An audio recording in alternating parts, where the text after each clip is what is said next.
کتنا بڑا چنک جو ہے مشرقی یورپ کا تھا، پورا شمالی افریقہ، پورا ویسٹ ایشیا، عثمان امپائر، ایک سلطنت، ایک مملکت۔ یہ جو چھوٹے چھوٹے چھوٹے چھوٹے ملک بنے کس نے بنائے؟ یہ وہی ویسٹرن امپیریلزم ہے کہ جو ہمیں توڑ کر اور ٹکڑے کر کے چلا گیا۔ تو ملک کی بات نہ کیجیے، علاقہ۔ اب وہ علاقہ کون سا ہوگا؟ اس کے لیے دو احادیث تو اس 4 گھنٹے میں درج ہے۔ ایک حدیث کی روح سے حضور نے فرمایا کہ جب اس امت کے آخری اور سب سے بڑے مجدد کا ظہور ہوگا، اللہ کے مہدی جنہیں ہم جانتے ہیں، تو ان کی حکومت کو عرب میں قائم کرنے کے لیے فوجیں مشرق سے آئیں گی۔ یخرج ناس من المشرق یؤطئون للمہدی یعنی سلطان۔ معلوم ہوا کہ عرب کے مشرقی علاقے میں کہیں وہ پہلے نظام قائم ہو چکا ہو۔ ایک اور حدیث میں آتا ہے کہ جس میں گویا کہ پیشین گوئی ہے کہ یروشلم مسلمانوں کے ہاتھوں سے نکلا ہوا ہوگا اس وجہ سے کہ آج ہے۔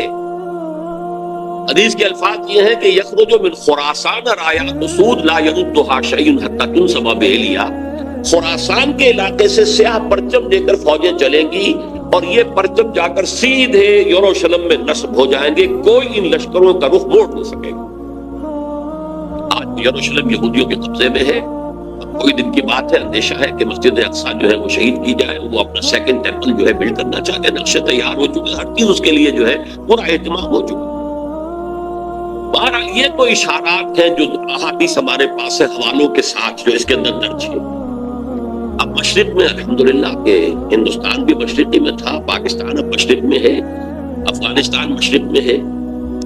خراسان کا لفظ آیا ہے تو خراسان جو ہے حضور کے زمانے میں ایک بہت بڑے علاقے کا نام تھا، جس کا یوں سمجھیے کہ نیوکلیس تو موجودہ افغانستان تھا۔ کچھ علاقہ پاکستان کا بھی اس میں شامل تھا، جو مالاکنڈ ڈویژن ہے پاکستان کا شمالی، جہاں وہ شریعت کی تحریکیں چلتی رہتی ہیں، بڑا وہاں پر جو ہے ہنگامہ بھی رہا ہے۔ اور یہ تھوڑا سا علاقہ ایران کا بھی شامل تھا، جو اب بھی خراسان کے پروونس کی حیثیت سے وہ جانا جاتا ہے۔ اور پھر یہ کہ یہ ترکی ریاستیں بھی اس کے اندر شامل تھی، یہ خراسان اس کے بارے میں فرمایا کہ وہاں سے فوجیں جائیں۔ اس کے علاوہ ایک حدیث کوئی ہے کہ جس کا حوالہ مجھے نہیں مل سکا، لیکن یہ کہ علامہ اقبال نے چونکہ اس کا اشارہ کیا ہے کہ میرے وطن کو آئی ٹھنڈی ہوا جہاں سے، میرا وطن وہی ہے، میرا وطن وہی ہے۔ جبکہ وہ ہندوستان کا جو ہے راگ الاپ رہے تھے، اس کو بھی اس وقت بھی کہا میرے عرب کو آئی ٹھنڈی ہوا جہاں سے۔ میں نے بعض عربوں سے وہاں میرا کیونکہ ملاقات کا موقع ملتا ہے امریکہ وغیرہ میں، تو ہر ملک سے جو ہے لوگ آئے ہوئے ہیں، وہ کہتے ہیں ہے ایسی حدیث کہ حضور نے فرمایا تھا مجھے ہندوستان کی طرف سے ٹھنڈی ہوا آ رہی۔ بہرحال لیکن اس کا چونکہ حوالہ نہیں ملا ہے تو میں نے صرف یہ کہ علامہ اقبال کے شعر کے حوالے سے تو معلوم ہوتا ہے کہ اس مشرقی خطے کے اندر وہ نظام پہلے قائم ہوگا اور پھر یہاں سے وہ پھیلے گا۔ چنانچہ ایک اور تیسری حدیث سے میں آپ کو مل جائے گی، حضور نے فرمایا میری امت کے 2 لشکر وہ ہیں کہ جن کو اللہ تعالیٰ نے پیش کی طور پر جو بھی ان میں شریک ہوگا جہنم کی آگ سے چھٹکارے کا پروانہ دے دیا۔ عصابتان من امتی احرزهم اللہ من النار۔ ایک وہ ہوگا جو ہندوستان پر حملہ آور ہوگا، دوسرا وہ ہوگا کہ جو دجال کے ساتھ جنگ کرنے کے لیے حضرت مسیح کے پاس پہنچے گا، حضرت مسیح کے ساتھ دینے کے لیے۔ اب اس سے بھی گمان یہی ہوتا ہے کہ یہی خراسان کا علاقہ، یہ افغانستان، اس کے ساتھ ملحق پاکستان، یہاں سے ظاہر بات ہے کہ پھر ہمیں ہندوستان کو بھی فتح کرنا ہوگا، یہ دارالاسلام رہا ہے۔ تو گویا کہ ایک حدیث میں 2 لشکروں کا ذکر جمع کرنا جو ہے اشارہ کر رہا ہے کہ یہ اس دور سے متعلق ہے، ورنہ یہ کہ ہندوستان پر تو بہت سے لشکر آئے ہیں، محمود غزنوی بھی آئے ہیں، ان کے حملے ہوئے ہیں، محمد غوری بھی آئے ہیں، سب سے پہلے محمد ابن قاسم آئے ہیں، تو یہ تو بہت لوگ آئے ہیں۔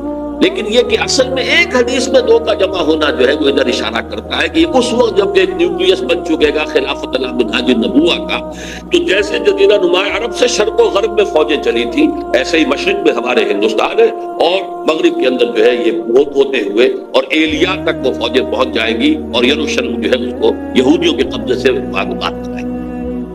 یہ احادیث اس میں موجود، لیکن اب جو میرے اس دعوت نامہ جو میں جس کا تذکرہ کر رہا تھا اس کا دوسرا حصہ شروع ہوتا ہے۔ ادھر پاکستان اسی مقصد سے حاصل کیا گیا تھا کہ یہاں اسلامی نظام یعنی خلافت قائم کی جائے گی، لیکن ہم اپنی بدعمالیوں کے باعث تاحال مخالف سمت میں سفر کر رہے ہیں، اور اب حالات بتا رہے ہیں کہ تخت یا تختہ کے مصداق یا یہاں خلافت قائم ہوگی اور یہ عالمی خلافت کا نقطۂ آغاز بنے گا، یا پھر یہ ملک ختم ہو جائے گا۔ گویا اب معاملہ دوڑو زمانہ چال قیامت کی چل گیا والا ہے، اور فوری طور پر قبر کسنی لازم ہے۔ اس دعوت نامے کے اس مرکزی حصے کے بارے میں آج اس وقت کچھ ذرا تفصیل سے گفتگو کرنا چاہتا ہوں، اور یوں میں کہہ سکتا ہوں اس وقت کہ سلطنت خداداد پاکستان یا ملت اسلامیہ پاکستان کا ایک مرثیہ ہے جو مجھے کہنا ہے موجودہ حالات کے پیش نظر، لیکن یہ مرثیہ میں قرآن مجید کے الفاظ میں پیش کرنا چاہتا ہوں، جس کے لیے تمہیداً میں پہلے آپ کو یہ بتانا چاہتا ہوں۔ سورہ انبیاء کی ایک آیت ہے، آیت نمبر 10، لقد انزلنا الیکم کتابا فیہ ذکرکم افلا تعقلون، ہم نے تمہاری جانب ایک کتاب نازل کر دی، اس میں تمہارا ذکر موجود ہے، تو کیا تم عقل سے کام نہیں لیتے، غور نہیں کرتے، سوچ بچار سے کام نہیں لیتے؟ اب اس آیت کا ایک مفہوم تو یہ ہو سکتا ہے کہ ذکر لکم مراد ہو، یعنی تمہارے حصے کی نصیحت، ہدایت، ذکرہ، تذکرہ اس قرآن میں ہے، وہ ٹھیک ہے، لیکن ذکر و کم اس میں اشارہ ایک اور بات کی طرف بھی آتا ہے کہ یہ جتنے بھی اقوام عالم آئیں گی ان کا ذکر قرآن مجید میں موجود ہے، اور اس کی تائید ہوتی ہے، توثیق ہوتی ہے، تاکید ہوتی ہے ایک حدیث سے، وہ حدیث کے جو قرآن حکیم کی عظمت پر نبی اکرم صلی اللہ علیہ وسلم کے سب سے جامع اور سب سے مفصل بیان پر مشتمل ہے، فصاحت و بلاغت کی معراج۔ حضرت علی اس کے راوی ہیں رضی اللہ تعالیٰ کہ حضور نے فرمایا انہا ستکون فتنۃ، عن قریب ایک بہت بڑا فتنہ رونما ہوگا۔ حضرت علی فرماتے ہیں کہ میں نے عرض کیا من مخرج منہا یا رسول اللہ، اللہ کے رسول یہ بتائیے اسے نکلنے کا راستہ کون سا ہوگا؟ ایک لمحے کے لیے توقف کیجئے، میں یہاں یہ توجہ دلایا کرتا ہوں کہ ہم اگر ہوتے، ہمارے مزاج کا اور صحابہ کے مزاج کا فرق کیا ہے؟ ہم ہوتے تو کیا پوچھتے؟ یہ حضور یہ فتنہ کیوں ہوگا، کب ہوگا، کدھر سے آئے گا، کیسے آئے گا؟ ہمارے تو سوالات یہ ہوتے جو سب معلوماتی نوعیت کی چیزیں ہیں، ان کا کوئی تعلق عمل سے نہیں۔ صحابہ کا معاملہ کیا تھا؟ حضرت علی نے ان میں سے کوئی سوال نہیں کیا، کب آئے گا، کیوں آئے گا، کدھر سے آئے گا، کیسے آئے گا، کچھ نہیں۔ جو عملی سوال تھا من مخرج منہا یا رسول اللہ، اللہ کے رسول نے آپ نے فرما دیا کہ بہت بڑا فتنہ ہوگا، ہمیں تو اب یہ سمجھنا ہے کہ وہاں سے نکلنے کا راستہ کون سا؟ بس اس کے جواب میں وہ حدیث ہے کتاب اللہ، تمام فتنوں سے نکالنے والی اللہ کی کتاب، فیہ نبأ ما قبلکم وخبر ما بعدکم وحکم ما بینکم، اس میں تم سے پہلے جو لوگ گزرے ان کے حالات بھی ہیں تو سب جانتے ہیں، قوم نوح اور قوم ہود اور قوم عاد اور نمرود کس کس کا اقوام کا تذکرہ ہے، وخبر ما بعدکم جو تمہارے بعد ہونے والا ہے اس کی خبریں بھی موجود ہیں، وحکم ما بینکم اور جو بھی تمہارے مابین قیامت تک اختلافات رونما ہوں گے ان سب کا فیصلہ بھی موجود۔ بڑی عظیم حدیث ہے، وَهُوَ الذِّكْرُ الْحَكِيمُ وَهُوَ الصِّرَاطُ الْمُسْتَقِيمُ وَهُوَ حَبْلُ اللَّهِ الْمَتِينُ لَا تَنْقَضِي عَجَائِبُهُ وَلَا يَشْبَعُ مِنْهُ الْعُلَمَاءُ وَلَا يَخْلُقُ عَنْ كَثْرَةِ الرَّدِّ، اور آخری الفاظ تو بلاغت کی انتہا ہے، من قال به صدق ومن عمل به اجر ومن حکم به عدل ومن دعا الیہ ہدی الی صراط مستقیم۔ جس نے کوئی بات کہی اس قرآن کی بنیاد پر اس نے سچ کہا، جس نے عمل کیا اس کا اجر محفوظ ہے، جس نے کوئی فیصلہ کیا قرآن کی بنیاد پر اس نے عدل کیا، اور جس نے قرآن کی طرف بلایا اس کی ہدایت ہو گئی، کسی اور کی ہو نہ ہو اس کی ہدایت گارنٹیڈ ہے جو قرآن کی طرف بلانے والا۔ یہ حدیث ہے جس میں خبر و ما بعدکم کے الفاظ موجود ہیں، بلکہ میں تذکرہ کر دوں یہ حدیث ایک اور شان سے وارد ہوئی ہے طبرانی کی معجم کبیر میں، وہاں یہ حدیث اس طور سے آئی ہے کہ حضرت جبرائیل نے حضور سے یہ فرمایا یا محمد امتک بعدک، محمد صلی اللہ علیہ وسلم یا آپ کی امت کا آپ کے بعد کیا بنے گا؟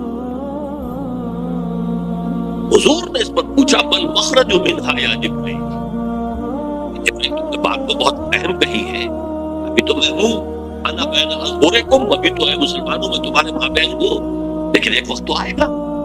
آخر دور نبوت کے خاتمے کی خبر حضور نے دی تھی تو وہ آپ نے مثال کی خبر دی تھی، جانا ہے مجھے، انک میت وانہم میتون، یہ تو قرآن مجید میں تھا۔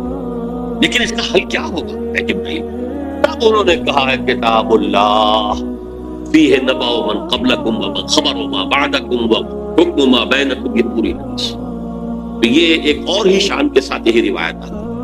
اور میں اس حوالے سے آپ کے سامنے قرآن حکیم کی 6 آیات، اور عجیب یہ حسن اتفاق ہے، سورہ اعراف کی آیات ہے 175، 176، 177، اور سورہ توبہ کی آیات ہیں 100 نکال دیجئے 75، 76، 77۔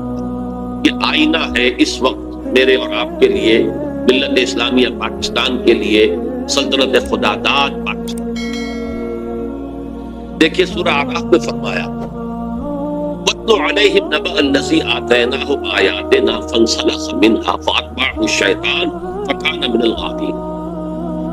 اے نبی، ان کو آپ اس شخص کی خبر سنائیے جسے ہم نے اپنی آیات عطا کی تھی، لیکن وہ ان سے نکل بھاگا، پھر شیطان اس کے پیچھے لگ گیا، اور پھر وہ انتہائی گمراہ لوگوں میں سے ہو گیا۔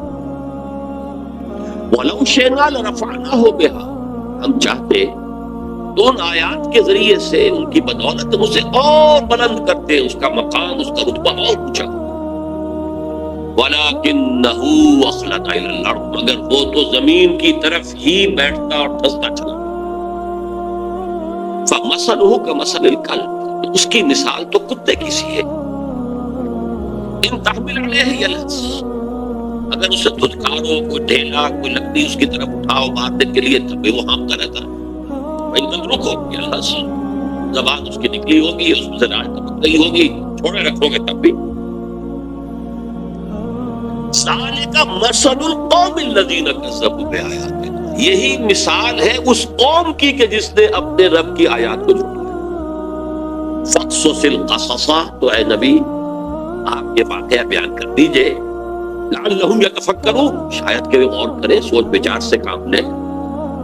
سَاءَ مَثَلًا الْقَوْمُ الَّذِينَ كَذَّبُوا بِآيَاتِ اللَّهِ، بری ہے مثال اس قوم کی جس نے اللہ کی آیات کو جھٹلایا۔ وَأَنفُسَهُمْ كَانُوا يَظْلِمُونَ، اور وہ اپنے اوپر ظلم کرنے والے تھے۔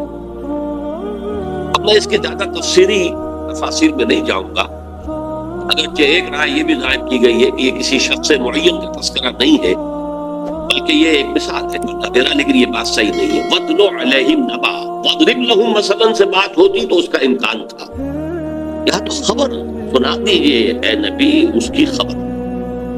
اور اس میں حضرت عبداللہ ابن عباس رضی اللہ تعالی عنہما سے کئی جو ہے اقوال مروی ہیں کہ یہ شخص بلعام بن بعورہ تھا۔ تو جو کتاب گنتی ہے نمبرز تورات کی، اس میں شخص کا ذکر موجود ہے۔ یہ کنعانی تھا، بعض لوگوں کے نزدیک اسرائیلی تھا، لیکن بہت عابد و زاہد، بہت اونچے مقام پر، صاحب کرامت، بزرگ جسے کہا جاتا ہے۔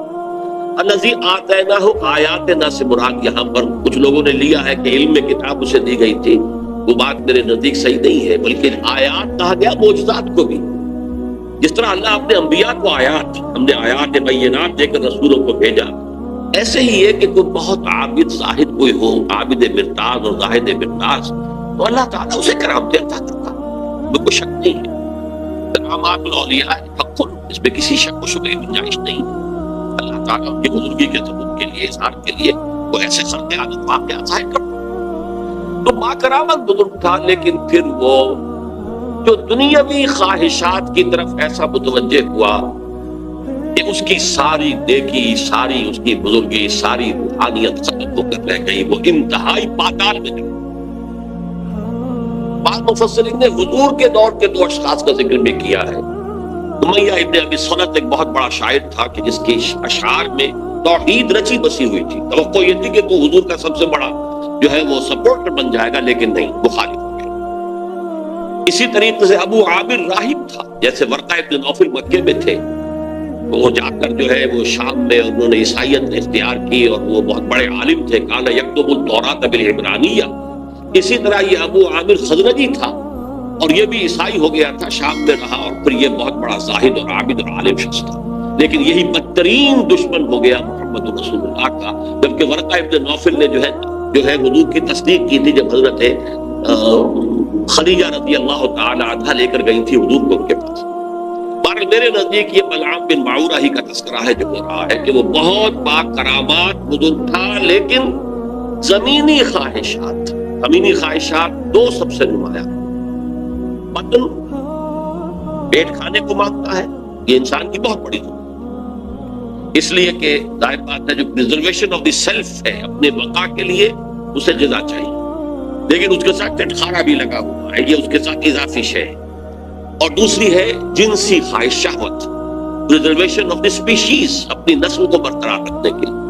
یہ دونوں جو ہے حرصیں انسان کے اندر جب یہ اعتدال سے بڑھتی ہیں تو تباہی کا ذریعہ۔ لیکن یہاں نوٹ کیجئے کہ ایک شخص جسے اللہ نے اپنی آیات عطا کی، صاحب کرامت بزرگ تھا، لیکن وہ اس سے نکل بھاگا، اور یہاں فرمایا پھر شیطان اس کے پیچھے لگ گیا، اور یہ بہت اہم نکتہ ہے، یعنی اولاً نہیں شیطان کے اغوا سے کوئی شخص جو ہے وہ گمراہ ہوا کرتا۔ قرآن مجید میں صاف یہ بات آئی ہوئی ہے، ان عبادی لیس لک علیہم سلطان، دیکھو تمہیں ہم مہلت تو دے رہے ہیں، قیامت تک کے لیے تمہاری زندگی طویل ہوگی، اور تم ہمارے بندوں کو جس طرح چاہو گمراہ کرنے کی کوشش کرنا، لیکن تمہیں اختیار کوئی حاصل نہیں ہوگا، اختیار اسے حاصل نہیں ہے۔ تو جو شخص خود اپنی جو ہے داخلی غلط تقاضوں کے تحت غلط راستہ اختیار کرتا ہے، پھر شیطان اس کے پیچھے لگ جاتا ہے، وَأَتْبَعَهُ الشَّيْطَانُ، تو شیطان اس کے پیچھے لگ گیا، فَكَانَ مِنَ الْغَاوِينَ، پھر وہ ہمارے ہاں جو کولوکیل لینگویج میں پھر برے کو گھر تک پہنچا کر رہتا ہے، پھر آخری درجے تک پہنچا کر ہی وہ بس کرتا ہے، تو اس درجے تک بلعام بن معورہ پہنچ گیا۔ وَلَوْ شِئْنَا رَفَعْنَاهُ بِهَا، ہم چاہتے تو اسے اور بلند کرتے، اس کے اور مقام اونچا ہوتا، وَلَكِنَّهُ أَخْلَدَ إِلَى الْأَرْضِ، وہ تو زمین میں دستا چلا گیا، زمین سے مراد وہی زمینی خواہشات، نفسانی خواہشات۔ فَمَثَلُهُ كَمَثَلِ الْكَلْبِ، اس کی مثال کتے کی۔ اب کتا وہ جانور ہے حیوانات میں، پیٹ اور جنس دونوں شہوتیں اس میں انتہا کو پہنچی، لہذا چاہے خوب پیٹ بھرا ہو، کسی صاحب کا یا کسی میم کا کتا ہو، خوب گوشت کھا کے گھر سے نکلا ہو، لیکن پھر بھی وہ باہر جائے گا تو ہر شے کو سونگے گا کہ شاید کوئی کھانے کی چیز ہو، یہ اس کی یعنی سمجھ جبلت کے اندر ہے۔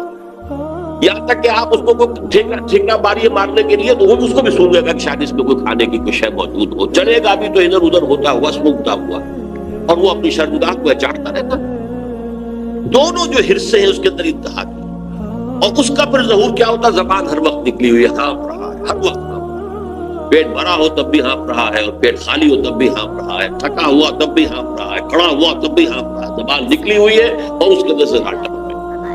یہ مثال دی ہے، جیسے قرآن مجید میں گدھے کی مثال بھی آئی ہے، مثل الذین حملوا التوراۃ ثم لم یحملوها کمثل الحمار یحمل اسفارا، مثال اس قوم کی جس کو ہم نے تورات عطا کی تھی، حامل تورات بنائی گئی تھی، وہ قوم پھر اس نے اس کا حق ادا نہیں کیا، اس گدھے کی سی مثال ہے جس پر کتابوں کا بوجھ نہ ہو، ایسے یہ کتے کی مثال دی گئی ہے۔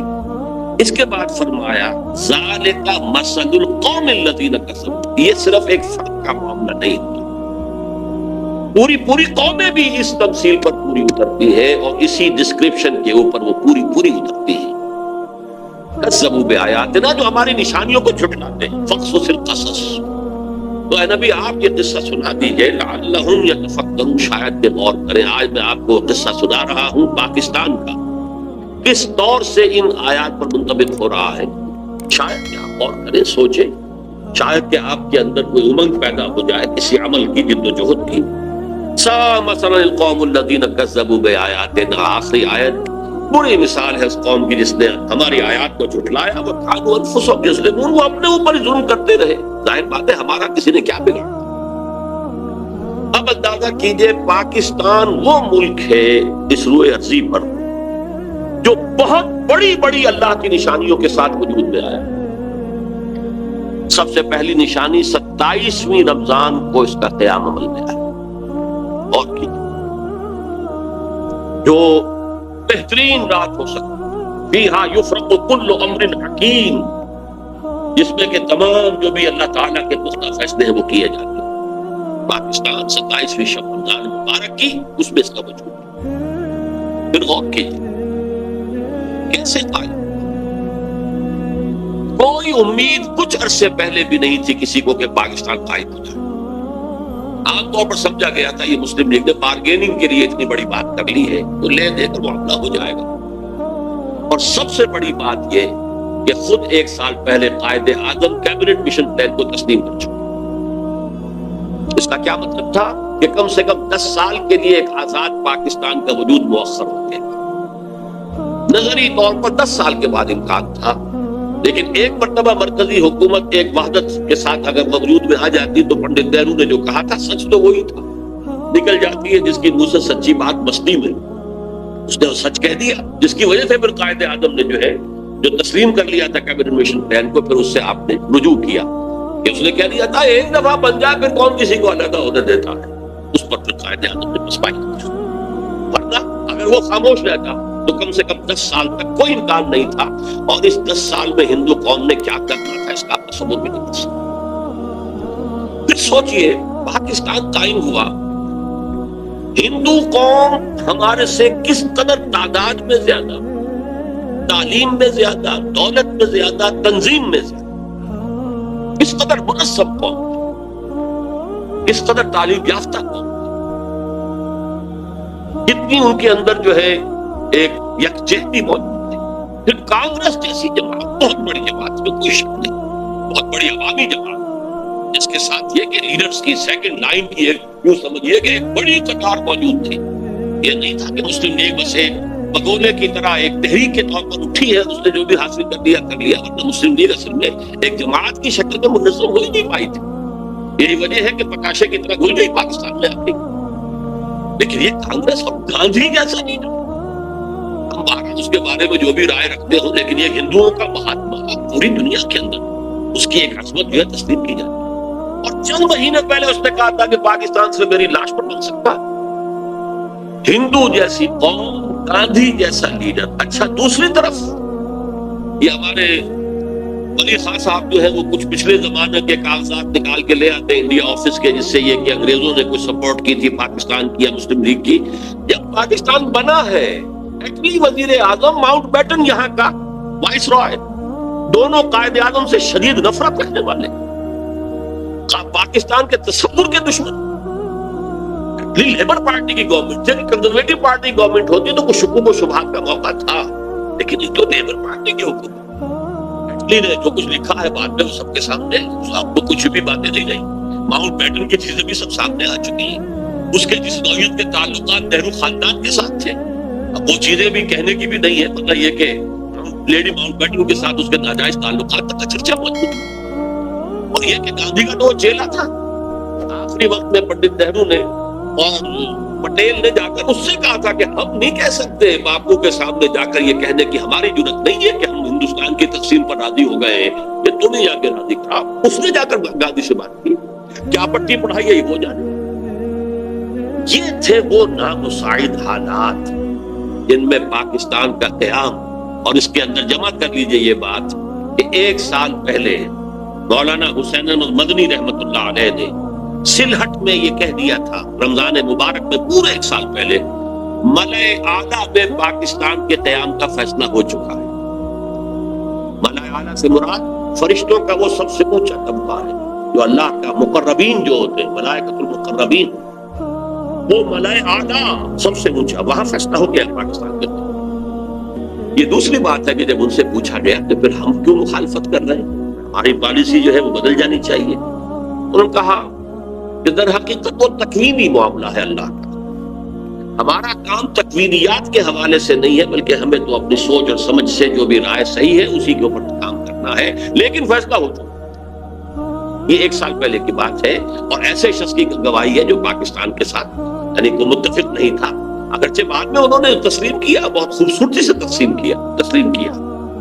جب وہ گئے ہوئے تھے کابل اور وہاں کسی شخص نے، یہ پاکستان قیام کے بعد کی بات ہے، کسی شخص نے ذرا چھیڑنے کے لیے کہ چلیے مولانا کچھ بولیں گے پاکستان کے خلاف، کو دھواندار باتیں کریں گے، تو کچھ پاکستان کا تذکرہ کیا. تو بھائی دیکھو، جب تک کوئی مسجد کہیں تعمیر نہ ہو، تجویز ہو، تو اختلاف ہو سکتا ہے کہ یہاں مسجد کی ضرورت ہے بھی کہ نہیں ہے. پہلے مسجدیں موجود ہیں، یا یہ کتنی بڑی ہونی چاہیے، کس سائز کی ہونی چاہیے، کیا میٹیریل لگنا چاہیے، یہ سب اختلاف ہو سکتا ہے.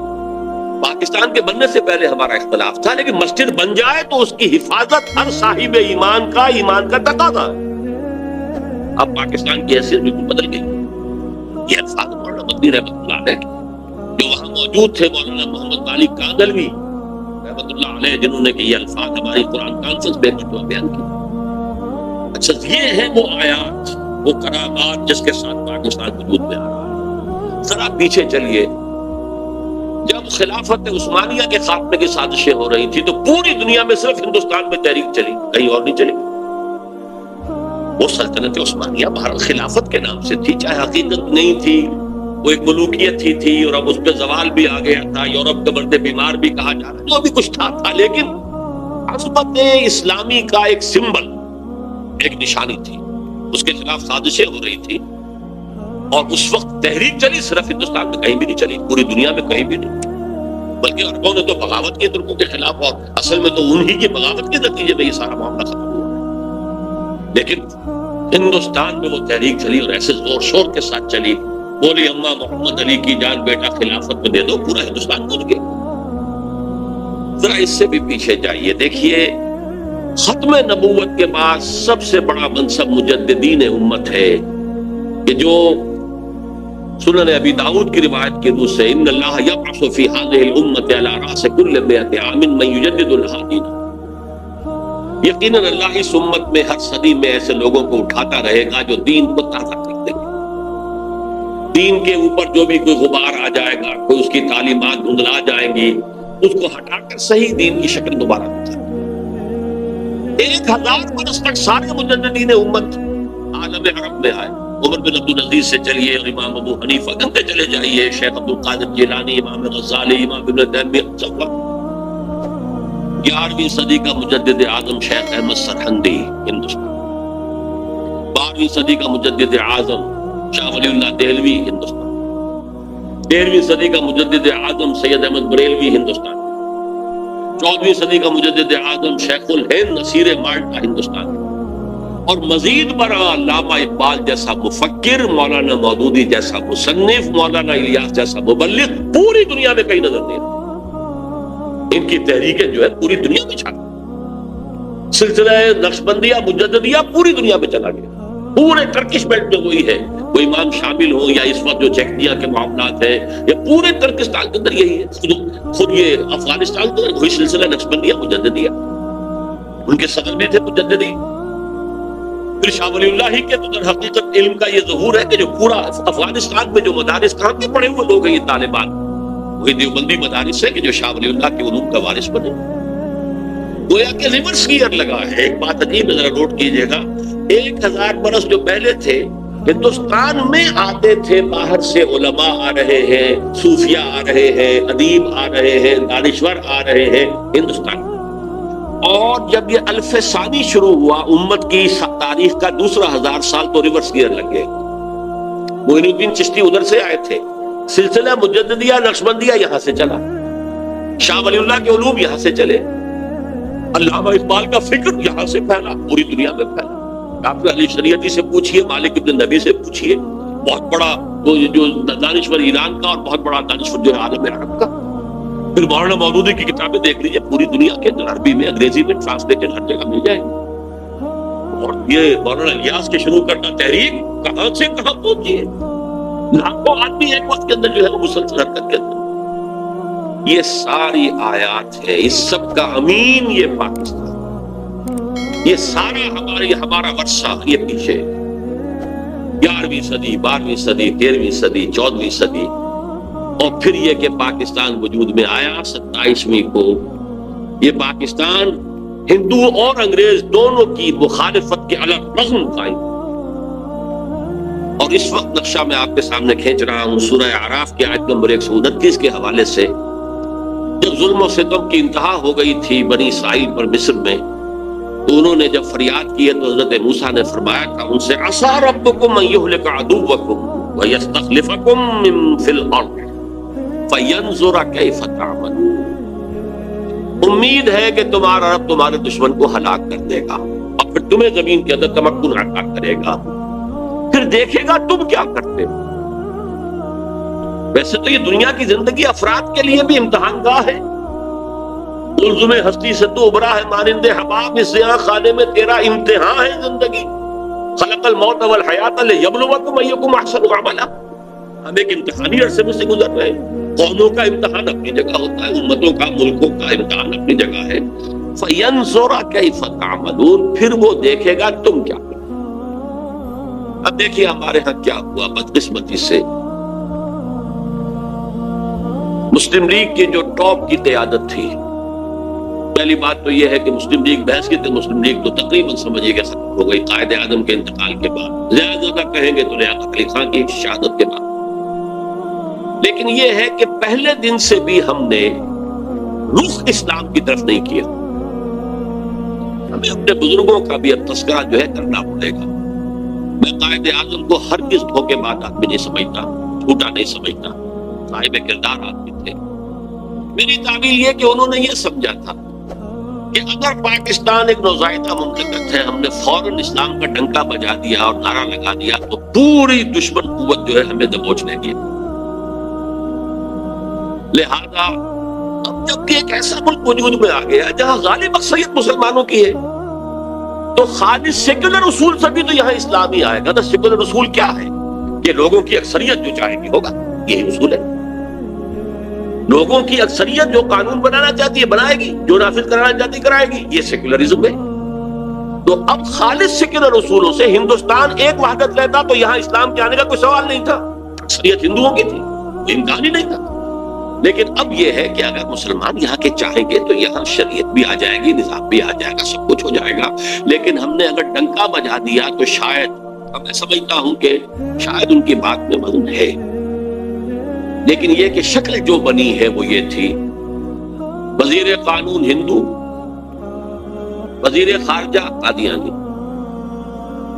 اور وہ ان کا شورائے آفاق جملہ عنقریب یہاں پر نہ ہندو ہندو رہے گا، نہ مسلمان مسلمان رہے گا. مذہبی اعتبار سے نہیں کہ مذہب تو ان لوگوں کا انفرادی معاملہ ہے، بلکہ قومی اعتبار سے.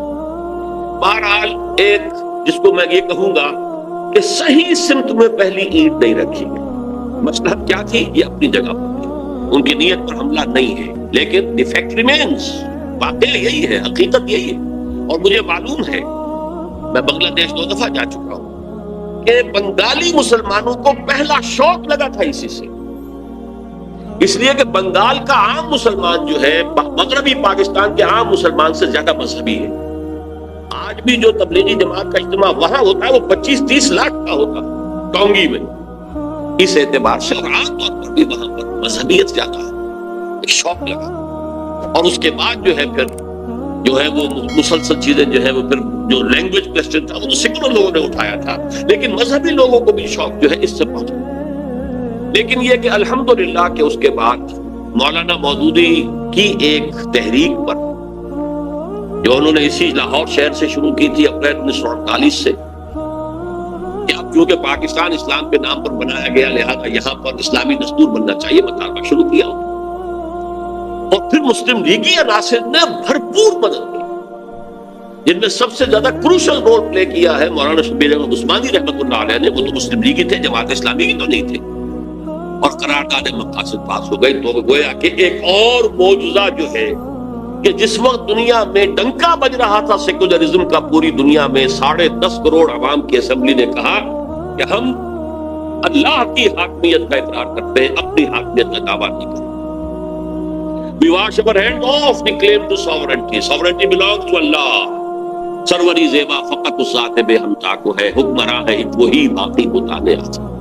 میرے نزدیک یہ بھی معجزہ ہے، آیات میں سے، آیات الہی میں سے.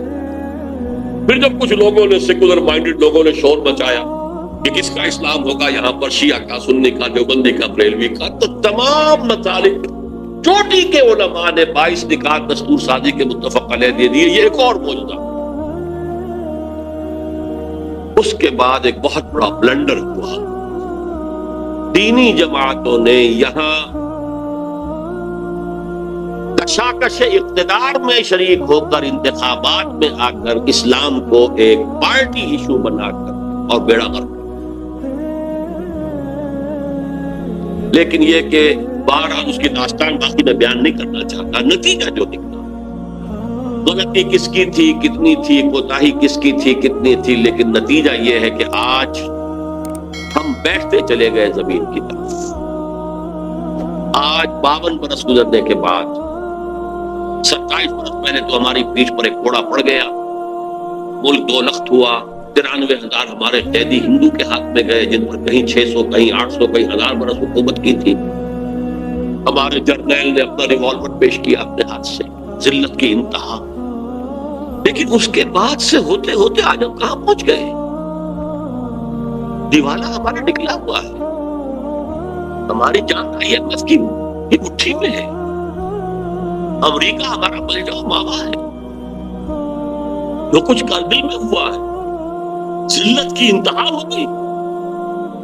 اگرچہ آرمی چیف اب بھی کہہ رہا ہے کہ وہ ایک بہت بڑا جو ہے عسکری فتح تھی، ہوا کیا ہے؟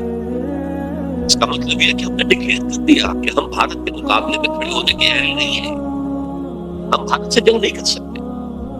ضربت علیہم الذلۃ والمسکنۃ وباءوا بغضب من اللہ. یہ حال اس قوم کا آج ہو گیا.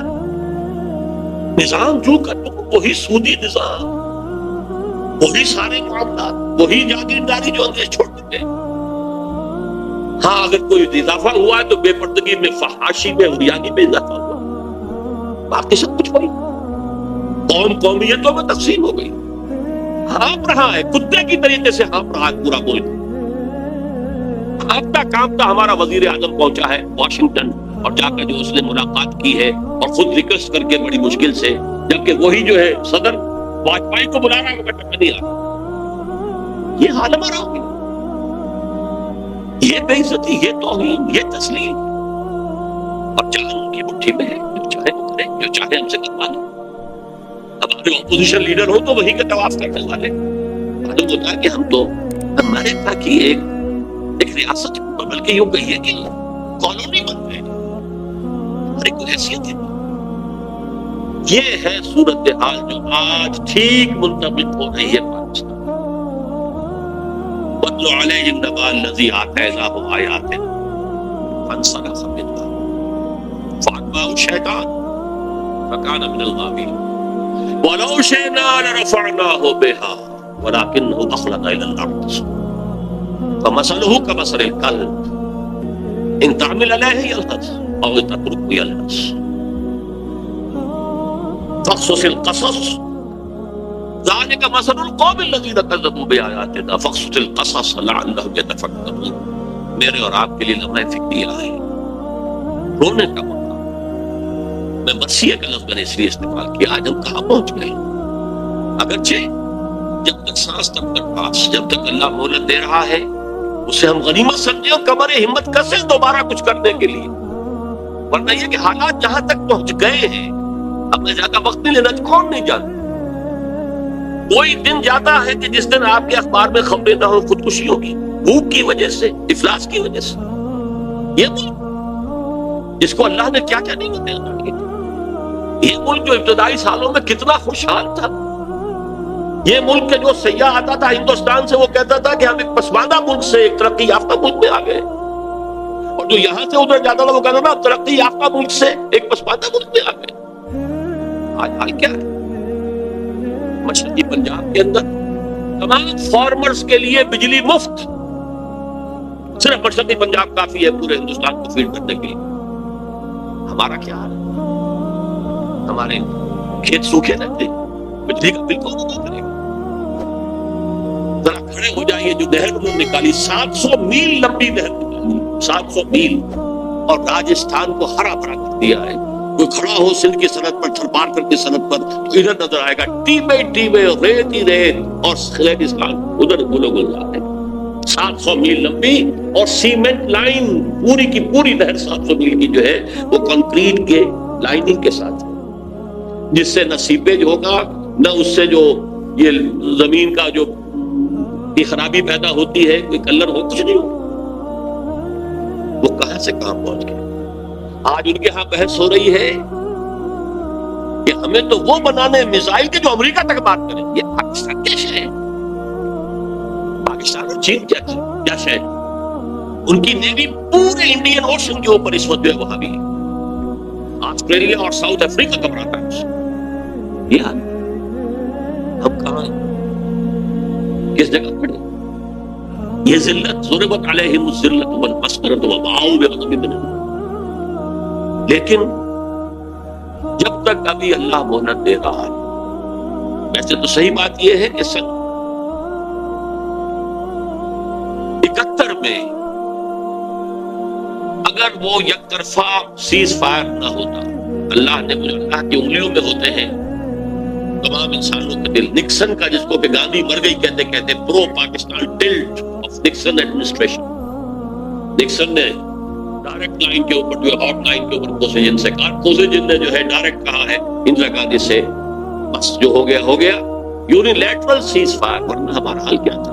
سیالکوٹ کا سیکٹر ٹوٹا ہوا تھا، راجستھان کا سیکٹر ٹوٹا ہوا تھا، لے دے کر ایک ٹھکا خان جو ہے ٹاسک فورس لے کر بیٹھا ہوا تھا سلیمان کی ہیڈ پر. ایئر فورس ہماری تقریباً جو ہے وہ مفلوج ہو چکی تھی. وہ اواکس کے قسم کے جو ہے وہ ہیلی کاپٹر رشیا نے اسے دے دیے تھے کہ ہمارا ہلکا بھی تھا جہاں تو انہیں معلوم ہو جاتا. ہماری نیوی کو ہٹ کر گئے وہ آ کر ہماری بندرگاہ کے اندر. لینڈ ڈیفنسز کی فکر ہو رہی تھی کہ کہیں وہاں اتر ہی نہ آئے ہماری خشکی کے اوپر سمندر کے راستے سے. 12 اللہ نے ہمیں فریش لیز دی تھی، لیکن آج کی تاریخ تک ہمارے لچھن وہی ہیں، ہمارا شب و روز وہی ہے، ہمارے صبح و شام وہی ہے قطعاً. اور حالات خراب سے خراب تر ہوئے. جو اربوں کے غبن ہوئے وہ تو بعد میں ہوئے. جس طریقے سے کہ اس ملک کی معیشت کا بیڑا کیا فرق کیا وہ تو بعد میں ہوا. ہم اور دھستے چلے گئے. وَلَٰكِنَّهُ أَخْلَدَ إِلَى الْأَرْضِ، زمین میں دھستا چلا گیا. وہ نقشہ ہے پاکستان. اب ذرا چند منٹ میں نے عرض کیا تھا کہ 175 176 177 آیات یہ ہیں جن میں ہماری تصویر ہے. اب 75 76 77 سورہ توبہ. ہمارے معاشرے کی اخلاقی جو حالت اس وقت ہے اس کا نقشہ دیکھنا ہو تو ان آیات میں. سورہ توبہ کا ایک بہت بڑا مضمون ہے منافقین کے بارے میں. ان کے کیا خصائص ہیں، ان کی پھر اللہ کے ہاں کس قدر بڑا عذاب ان کے لیے ہے، کس طریقے سے وہ حضور کے استغفار سے بھی محروم کر دیے گئے. استغفر لهم او لا تستغفر لهم ان تستغفر لهم 70 مرة فلن يغفر الله لهم. اے نبی ان کے لیے آپ استغفار کریں یا نہ کریں برابر ہے. آپ 70 مرتبہ بھی استغفار کریں گے تب بھی اللہ انہیں معاف نہیں کرے گا. ان منافقین کے خاص قسم کا بیان.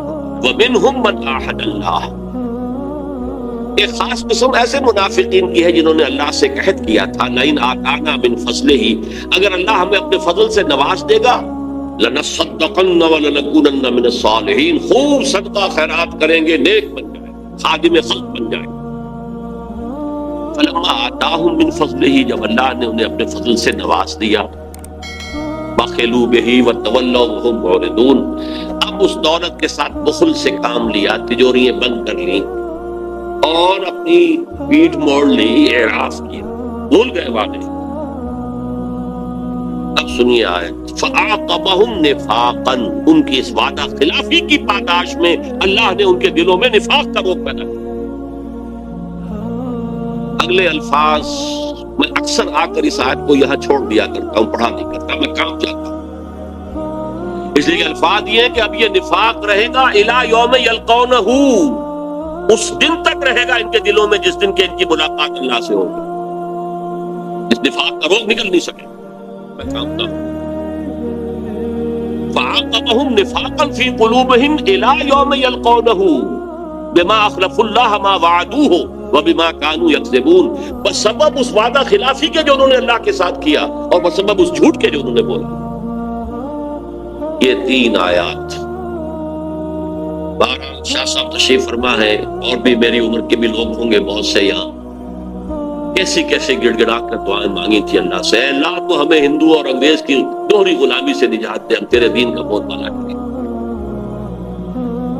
علامہ اقبال نے کہا تھا کہ مجھے یقین ہے کہ ہندوستان کے شمال مغرب میں ایک آزاد مسلمان ریاست قائم ہوگی، اور اگر ایسا ہو گیا تو ہمیں موقع مل جائے گا کہ اسلام کے چہرے پر جو پردے پڑ گئے دور ملوکیت میں، عرب امپیریلزم کے دوران، وہی ملکن عاقل، وہ جو ظالمانہ دور حکومت تھا، ملوکیت، اس میں جو پردے پڑ گئے تھے انہیں ہٹا کر صحیح اسلام، اور دور ملوکیت سے پہلے کا اسلام کس کا تھا؟ دور خلافت راشدہ کا اسلام، اس کی ایک شکل دنیا کو دکھائیں گے، یعنی قائم کریں گے یہاں نظام خلافت۔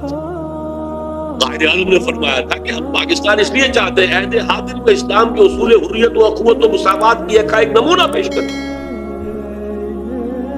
لیکن جب پاکستان بن گیا تو 52 برس کے بعد وہی نظام، وہی سودی نظام، وہی جاگیردارانہ نظام، ہمارا معاشرتی ڈھانچہ پہلے سے ڈھیلا ہو چکا ہے۔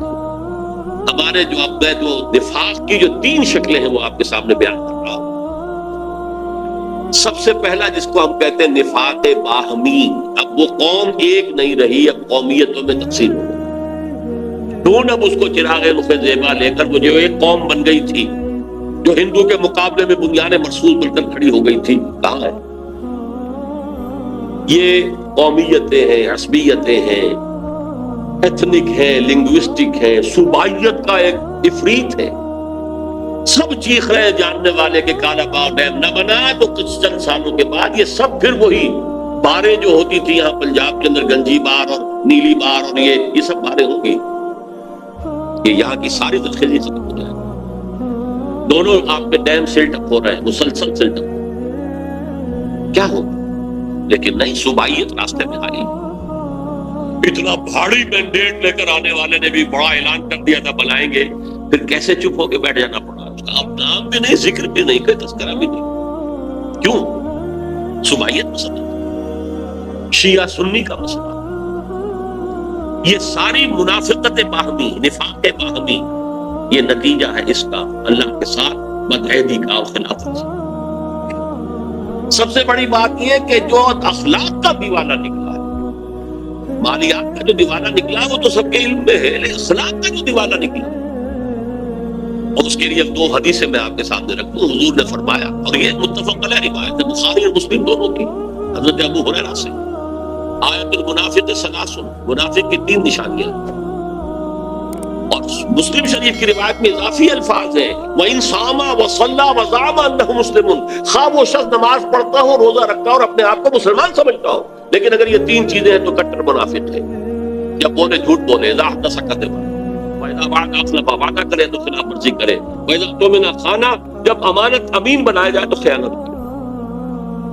دیکھ لیجیے، الا ماشاءاللہ، الا ماشاءاللہ، جو قوم کی اکثریت کا حال ہے وہ یہ ہے کہ جو جتنا بڑا ہے اتنا ہی بڑا جھوٹا، اتنا ہی بڑا وعدہ خلاف، اتنا ہی بڑا خائن اور غبن کرنا۔ اربوں کے غبن ہے اب تو۔ جاننے والے بتاتے ہیں کہ 32 بلین کا ہم پر قرض ہے اور 60 بلین ہمارا جو ہے باہر گیا اور 33 بلین ہم دے چکے ہیں سود کے اندر،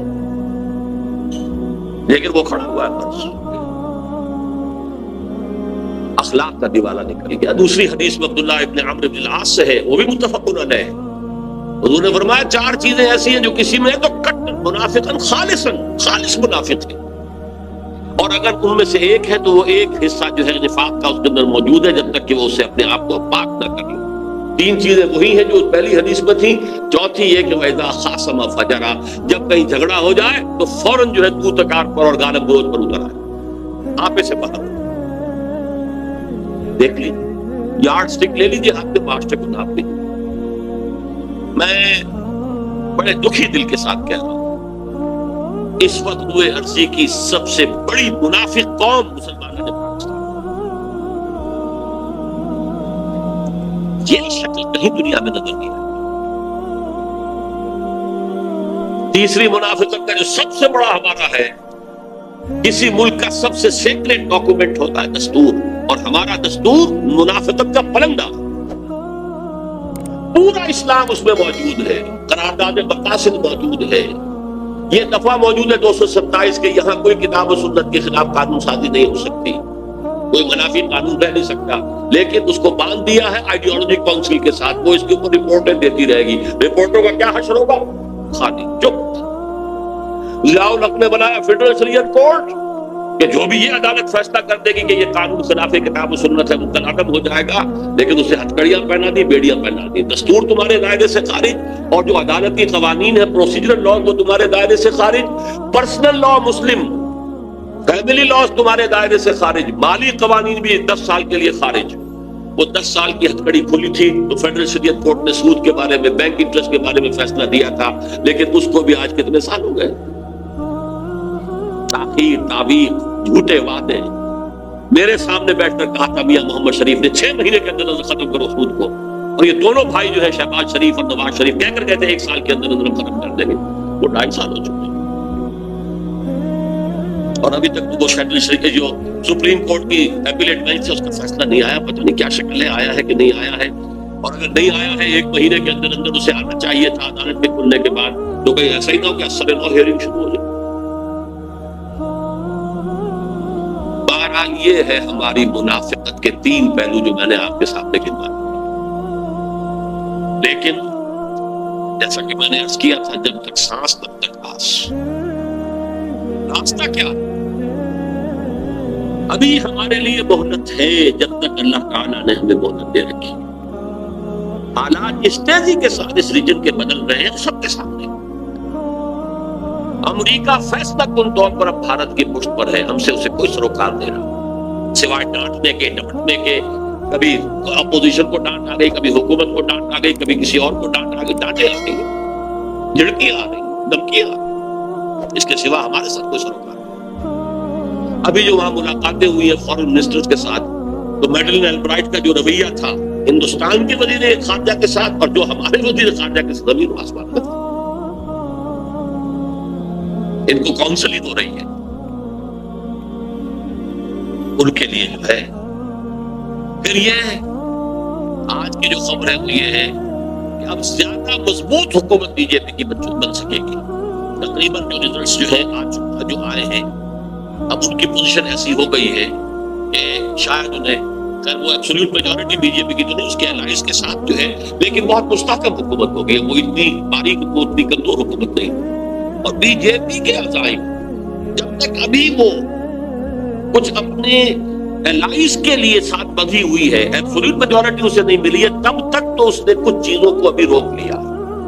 وہ الائنس کے دباؤ کے تحت کامن سول کوڈ روک لیا ہے، کشمیر کا اسپیشل اسٹیٹس روک لیا ہے، اور جو ان کے دل کی بات ہے وہ روکتی ہے۔ دل کی بات یہ کہ پاکستان کو ختم کرنا، لیکن یہ کہ ان کے انڈیویجول تو زبانوں پر آنا شروع ہو گیا۔ آج تک کئی 50 برس میں کسی نے یہ نہیں کہا تھا جو اب کہا جا رہا، جو رخ ہے دنیا حالات کا اس کو اسے پہچانیے۔ بھارت پاکستان کے بغیر نامکمل ہے۔ RSS کا یہ ڈکلیئرڈ گول ہے بھارت دوبارہ قائم کرنا اور پاکستان کو ختم، اور یہی نہیں، ہندوستان کی پوری سرزمین کو پاک کرنا ان ملیچھوں سے، مسلمانوں سے، ڈکلیئرڈ ہے۔ یہ ہے وہ خدا جانا کس تیزی کے ساتھ گریجولی وہ بی جے پی بڑھتے بڑھتے کہاں سے کہاں آ گئی ہے، اور اگر کہیں اسے ایبسولوٹ میجورٹی حاصل ہو گئی تو جو حال ہوگا اسے سامنے رکھیے۔ لیکن جب تک ایسا نہیں ہے، یہ بریدنگ سپیس اللہ تعالیٰ جب تک ہمیں دے رہا ہے، اگر ہم قبر ہمت کسیں گے تو کچھ ہوگا۔ لیکن اب میں اجمالاً صرف یہ بتاؤں گا کہ نظام خلافت ہے کیا، اس لیے کہ جیسا کہ آپ کے سامنے آ چکا ہے، میں نے یہاں 4 لیکچرز دیے تھے غالباً جنا ہال میں۔ نظام خلافت حقیقت میں کیا ہے، جب تک نبوت کا سلسلہ جاری تھا اس وقت تک کیا تھا، ختم نبوت کے بعد اس کی شکل کیا ہے جو خلافت راشدہ میں بنی، اب اس کی شکل کیا ہو۔ عبدالرزاق صاحب نے تو صرف وہی ذکر کیا ہے کہ اب اگر نظام خلافت قائم ہوگا تو اس کا سیاسی نظام کیا ہوگا، معاشی نظام کیا ہوگا اور سماجی نہیں۔ میں نے تو اس سے اصولی بحث کی۔ خلافت اصل میں اسے کہتے ہیں کہ اللہ کی زمین پر اللہ کی حکومت ہو۔ اللہ جو ہے براہ راست حکومت نہیں کرتا۔ جب تک نبوت جاری تھی جو انبیاء ہوتے تھے وہی اللہ کے خلیفہ ہوتے تھے، اس لیے کہ ان کے پاس حکمران جیسے وائسرائے ہوتا تھا دہلی میں بیٹھا ہوا، ہمارا بادشاہ یا ہماری ملکہ تو انگلستان میں ہوتی تھی، وائسرائے ہوتا تھا۔ ان دونوں کے درمیان ربط کیا تھا؟ جو حکم وہاں سے آئے گا، ہز میجسٹیز گورنمنٹ، ہر میجسٹیز گورنمنٹ کا، وہ تو اسے نافذ کرنا ہے وائسرائے کو، اس میں چون و چرا نہیں کر سکتا۔ جہاں کوئی حکم وہاں سے نہیں آیا، یہاں لوکل اپنے حالات کو دیکھ کر جو بہترین اس کی رائے بنے گی، اپنے ججمنٹ، اپنے اجتہاد سے فیصلہ کر سکتا ہے۔ یہ خلافت ہے، یہ وائس ریجنسی ہے۔ ہمارے لیے تو بہت آسان ہے کہ 1947 سے پہلے جو نظام تھا تقریباً 100 برس جو رہا ہے وہ کیا ہے؟ 90 برس نظام رہا ہے 1857 سے 1947 تک. اس سے پہلے تو ایسٹ انڈیا کمپنی تھی، لیکن اس کے بعد 1857 کے بعد سے یہ خلافت کا نظام تھا. تو جب تک نبوت چل رہی تھی نبی ہی نمائندہ تھا، تو نبی ہی خلیفہ تھا. اسی لیے کہا گیا یا داؤد انا جعلناک خلیفۃ فی الارض، اے داؤد ہم نے تمہیں زمین میں خلافت عطا کی، جو حکم ہمارا آئے گا اس کو نافذ کرو. بات سمجھ گئی؟ جہاں ہمارا حکم نہیں ہے اپنا بہترین ججمنٹ استعمال کرو. فاحکم بین الناس بالعدل، لوگوں کے درمیان عدل سے کام کرو. جب تک نبی، اسی لیے ایک حدیث میں ہے کہ کانت بنو اسرائیل تسوسهم الانبیاء کلما ہلک نبی خلقہ نبی. 1400 برس تک تقریباً تار ٹوٹا ہی نہیں، بنی اسرائیل میں کوئی نہ کوئی نبی ہر وقت موجود رہا. بنی اسرائیل کے سیاسی معاملات، قومی معاملات انبیاء کے ہاتھ میں ہوتے تھے. جیسے ہی کسی نبی کی ہلاکت ہوتی تھی دوسرا نبی اس کی جگہ ہو جاتا تھا. حضرت داؤد کا فوت ہوئے، حضرت سلیمان وہ بھی نبی تھے، یہ بھی نبی تھے، یہ بھی خلیفہ تھے، وہ بھی خلیفہ تھے. چنانچہ جو مدینے میں پہلی ریاست بنی ہے اور جو پھر پورے جزیرہ نما عرب کو محیط ہو گئی 10 سال کے اندر اندر، اس کا خلیفہ کون تھا؟ خلیفہ تھے محمد رسول اللہ صلی اللہ علیہ وسلم. یہ لفظ آپ کے لیے استعمال نہیں ہوتا، لیکن ظاہر بات امیر المومنین کون تھے اس وقت؟ محمد رسول اللہ صلی اللہ علیہ وسلم. خلیفہ کون تھے؟ جیسے داؤد خلیفہ تھے، محمد رسول اللہ خلیفہ. اللہ کا جو حکم آیا آپ نے نافذ کیا، جہاں حکم نہیں آیا اپنی صوابیت سے فیصلہ کیا.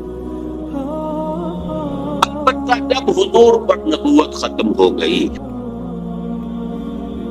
اب اجتماعی خلافت کا دور شروع. اب کسی کے پاس ڈائریکٹ جو ہے وہ اللہ کے ساتھ لنک جو ہے کہ وہاں سے حکم آ رہا ہو، وہی کے ذریعے سے وہ ختم ہو، کھڑکی بند ہو گئی وہی کی. یہ اللہ کی کتاب ہے تمہارے پاس، یہ نبی کی تمہاری سنت ہے تمہارے پاس، گو ہیڈ. 2 آنکھوں سے اپنا راستہ دیکھو اور اجتہاد کرتے ہوئے آگے بڑھو. اور اب خلیفہ چنا جائے گا مسلمانوں میں سے. اب یہ الیکٹڈ پوسٹ بنی، یہ نامینیٹڈ بائی اللہ نہیں ہے. یہ جو ہے اہل تشیع کا تصور ہے وہ امامت کا، کہ وہ معمود من اللہ ہوتے تھے، جو ائمہ تھے ان کے 12 بعد میں تو وہ کہتے ہیں کہ نبوش ہیں، ابھی وہ ظاہر ہوں گے. اور یہ کہ وہ معصوم تھے. ہمارے نزدیک معصومیت بھی ختم، نبوت جب ختم ہوئی معصومیت ختم، ماموریت من اللہ ختم. کوئی شخص اپنی ذاتی جو ہے کلیم نہیں کر سکتا کہ میں مطاع ہوں، میرا حکم ماننا پڑے گا. نہیں، دلیل لاؤ کتاب و سنت سے، یا پھر باہمی مشورہ سے بات کرو، ہم تو شورا بہنا. کوئی شخص کلیم نہیں کر سکتا جو میں کہوں اس کو ماننا پڑتا.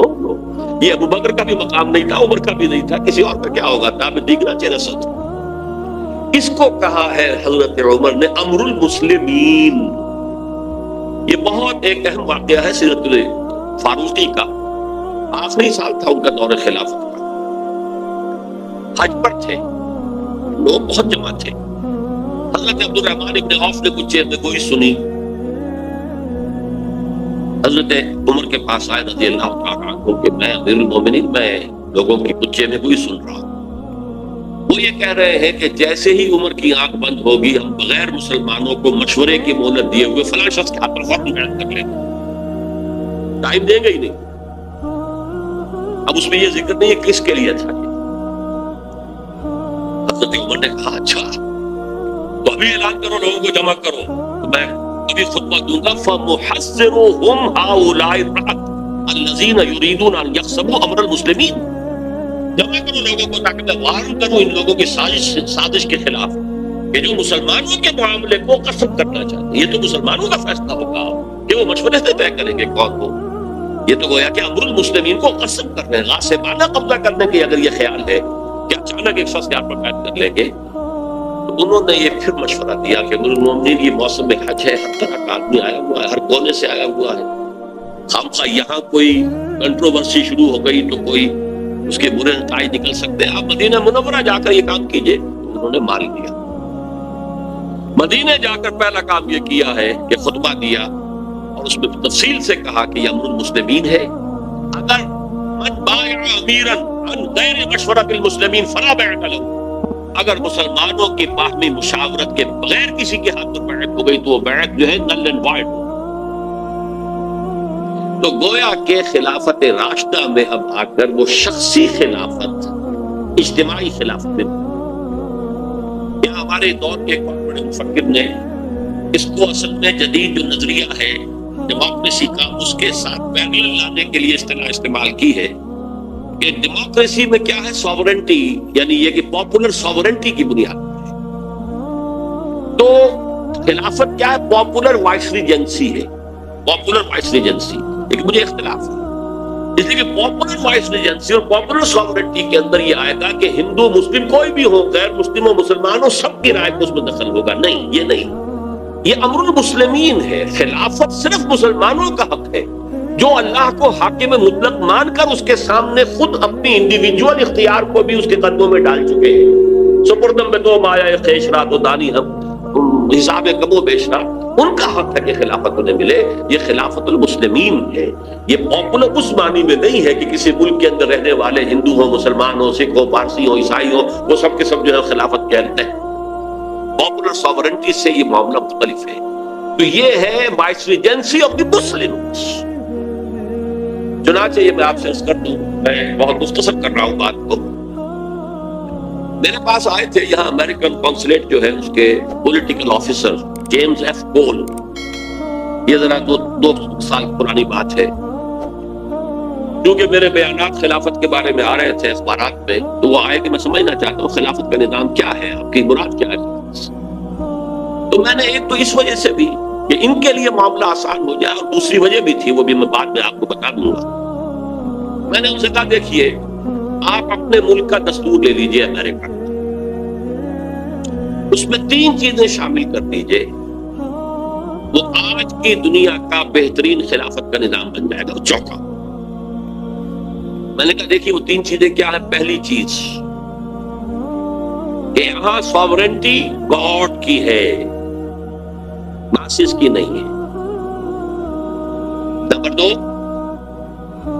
وضاحت اور صراحت، یہاں کسی سطح، وہ فیڈرل ہو، اسٹیٹ لیول ہو، کاؤنٹی لیول ہو، کوئی قانون، کوئی ہدایت، کوئی انسٹرکشن، کوئی رول نہیں بنایا جا سکتا جو خدا کی کتاب اور اس کے رسول کی سنت کے خلاف۔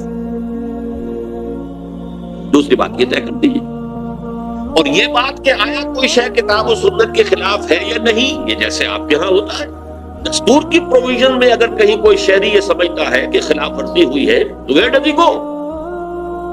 جوڈیشری طے کرے گی کہ کسی معاملے میں کتاب و سنت سے تجاوز ہو گیا یا نہیں ہو گیا۔ تیسری بات یہ طے کرنی ہوگی کہ یہاں غیر مسلم پروٹیکٹڈ مائنورٹی ہوں گے، باقی ہر اعتبار سے مسلمانوں کے برابر ہوں گے، ہر اعتبار سے۔ 2 چیزوں میں شریک نہیں کیے جا سکتے، لیجسلیشن میں شریک نہیں کیے جا سکتے، اس لیے کہ لیجسلیشن کی بنیاد کتاب و سنت ہے۔ They don't believe in either۔ Number 2، جو ہائیسٹ پالیسی ہوگی ملک کی، ہائیسٹ، اس لیول پر انہیں ایسوسیٹ نہیں کیا جا سکتا۔ اس کی وجہ کیا ہے؟ جہاں بھی اسلامی ریاست اور خلافت قائم ہو جائے گی، اس کی ٹاپ پرائرٹی یہ ہوگی کہ یہ نظام پوری دنیا میں پھیلے، یہ ٹاپ ہوگی۔ ظاہر بات ہے کہ نان مسلم سے ہم یہ توقع نہیں رکھتے کہ وہ سبسکرائب کرے گا اس کو اور اس کے ساتھ اس کی سوچ ہوگی، بس۔ باقی شیخ مسلمانوں کے برابر، ان کی عقیدے کی آزادی، ان کی عبادت گاہوں کی حفاظت مسجدوں سے بڑھ کر کی جائے گی۔ سورہ حج کی آیت کے اندر جو ہے مساجد کا ذکر بعد میں آتا ہے، صلوات و بیع و صلوات و مساجد و یذکر فیہا اسم اللہ کثیرا، مسجدوں کا ذکر بعد میں ہے۔ صومعے اور گرجے اور جو ان کے صلوتے ہیں، سینیگاگز، ان کا ذکر پہلے یہودیوں میں حفاظت کی جائے گی، ان کا پرسنل لا ان کو پورا گارنٹی کیا جائے گا۔ اچھا، جزیہ سے جو لوگ خامخواہ اسے گالی سمجھتے ہیں، یہ ٹیکس ہے، آج بھی ہر شخص ٹیکس دے رہا ہے، جزیہ دے رہا ہے۔ مسلمانوں سے زکوٰۃ لی جائے گی، ان سے جزیہ نہیں، ان سے زکوٰۃ تو نہیں لی جا سکتی۔ They will have to pay tax۔ جزا سے ہے یہ، جزا کے بعد ذمہ کسے کہتے ہیں؟ گالی نہیں ہے، ذمہ کیا ہے؟ جس کی حفاظت کا ذمہ لیا اسلامی ریاست۔ اگر کسی وقت اسلامی ریاست پر ایسا کڑا وقت آ جاتا ہے کہ ہر شخص کو جنگ کے اندر جو ہے جانا پڑے، تب بھی ہم ذمہ سے نہیں کہہ سکتے کہ تم جاؤ لڑو، اس لیے کہ وہ اس کی حفاظت کو ہم نے پروٹیکشن کا ذمہ لیا۔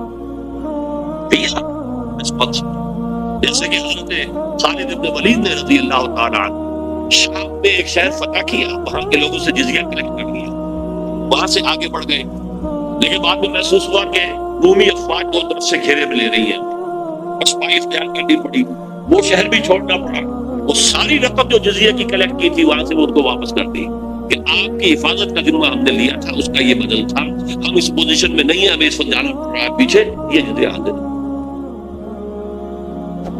ان کو آپ ڈرافٹنگ نہیں کر سکتے، فوج کے اندر زبردستی نہیں لا سکتے، لیکن ہر مسلمان جب بھی ضرورت ہوگی اسے فوج کی سروس کرنی ہے تو پیپلز آرمی بنے گی وہاں، یہ تھوڑی اسٹینڈنگ آرمی تھوڑی ہوگی، ہر شخص فوجی ہوگا جیسے کہ پیپلز آرمی ہے چائنا کے اندر۔ بھارت نے اس سے کہا یہ تین چیزیں آپ شامل کر دیجئے تو دنیا کا بہترین، اور اس کی وجہ کیا ہے؟ دوسری واقعہ یہ ہے امریکن سوسائٹی میں دو اعتبارات سے تو قار مذلت کی انتہا ہوگی۔ Worst form of economic exploitation, اور جو سماجی ان کا جو ہے پورا فیبرک جس طرح ٹوٹ پھوٹ کر رہ گئے، شرم حیا اور خاندانی نظام۔ اب وہ اس سے بڑی بات کیا ہوگی کہ ایک صدر جو ہے ملک کا وہ کہہ رہا ہے کہ عنقریب ہماری قوم کی اکثریت حرام زادوں پر مشتمل ہوگی۔ People born without any bad luck, چنانچہ انہوں نے اپنے فارموں سے باپ کا نام ہی نکال دیا، اب نام باپ کا نام، بس باپ کا نام ہی مت پوچھو۔ یہ ان دونوں اعتبارات سے تو انتہائی ذلت میں نہ جا، مٹھی بھر یہودی سرمایہ دار ہیں، بلینز کے اندر ڈیٹ ہے امریکہ کا، اور ڈیٹر کون ہے؟ قرض خواہ کون ہے؟ یہودی قرض خواہ۔ چنانچہ ساؤدرن اور ویسٹرن سٹیٹس جو ہیں یونائیٹڈ اسٹیٹس آف امریکہ کی، ان میں زبردست تحریک چل رہی ہے، کتنا وقت لگتا ہے اسے میچور ہونے میں میں نہیں کہہ سکتا۔ وائٹ کرسچین ملیشیاز، انہوں نے اسلحہ جمع کیے ہوئے ہیں، ان کی بڑی جو ہے جمعیت ہے، ان کا کہنا یہ ہے کہ federal government of the United States of America is a hostage in the hands of Jews, اور ہمیں ایک اور آزادی کی جنگ لڑنی پڑے گی، جیسے کہ ہم نے انگریزوں سے، برطانیہ سے آزادی کے لیے جنگ لڑی تھی، ایک اور جنگ لڑنی پڑے گی، اور ہمیں اپنے آپ کو آزاد کرنا یہودیوں سے۔ ان کی ہٹ لسٹ پر سب سے پہلے یہودی ہے، پھر مسلمان ہے، پھر وہ جو افرو امریکنز ہیں، چاہے عیسائی ہو چاہے مسلمان، لیکن ٹاپ پر یہودی۔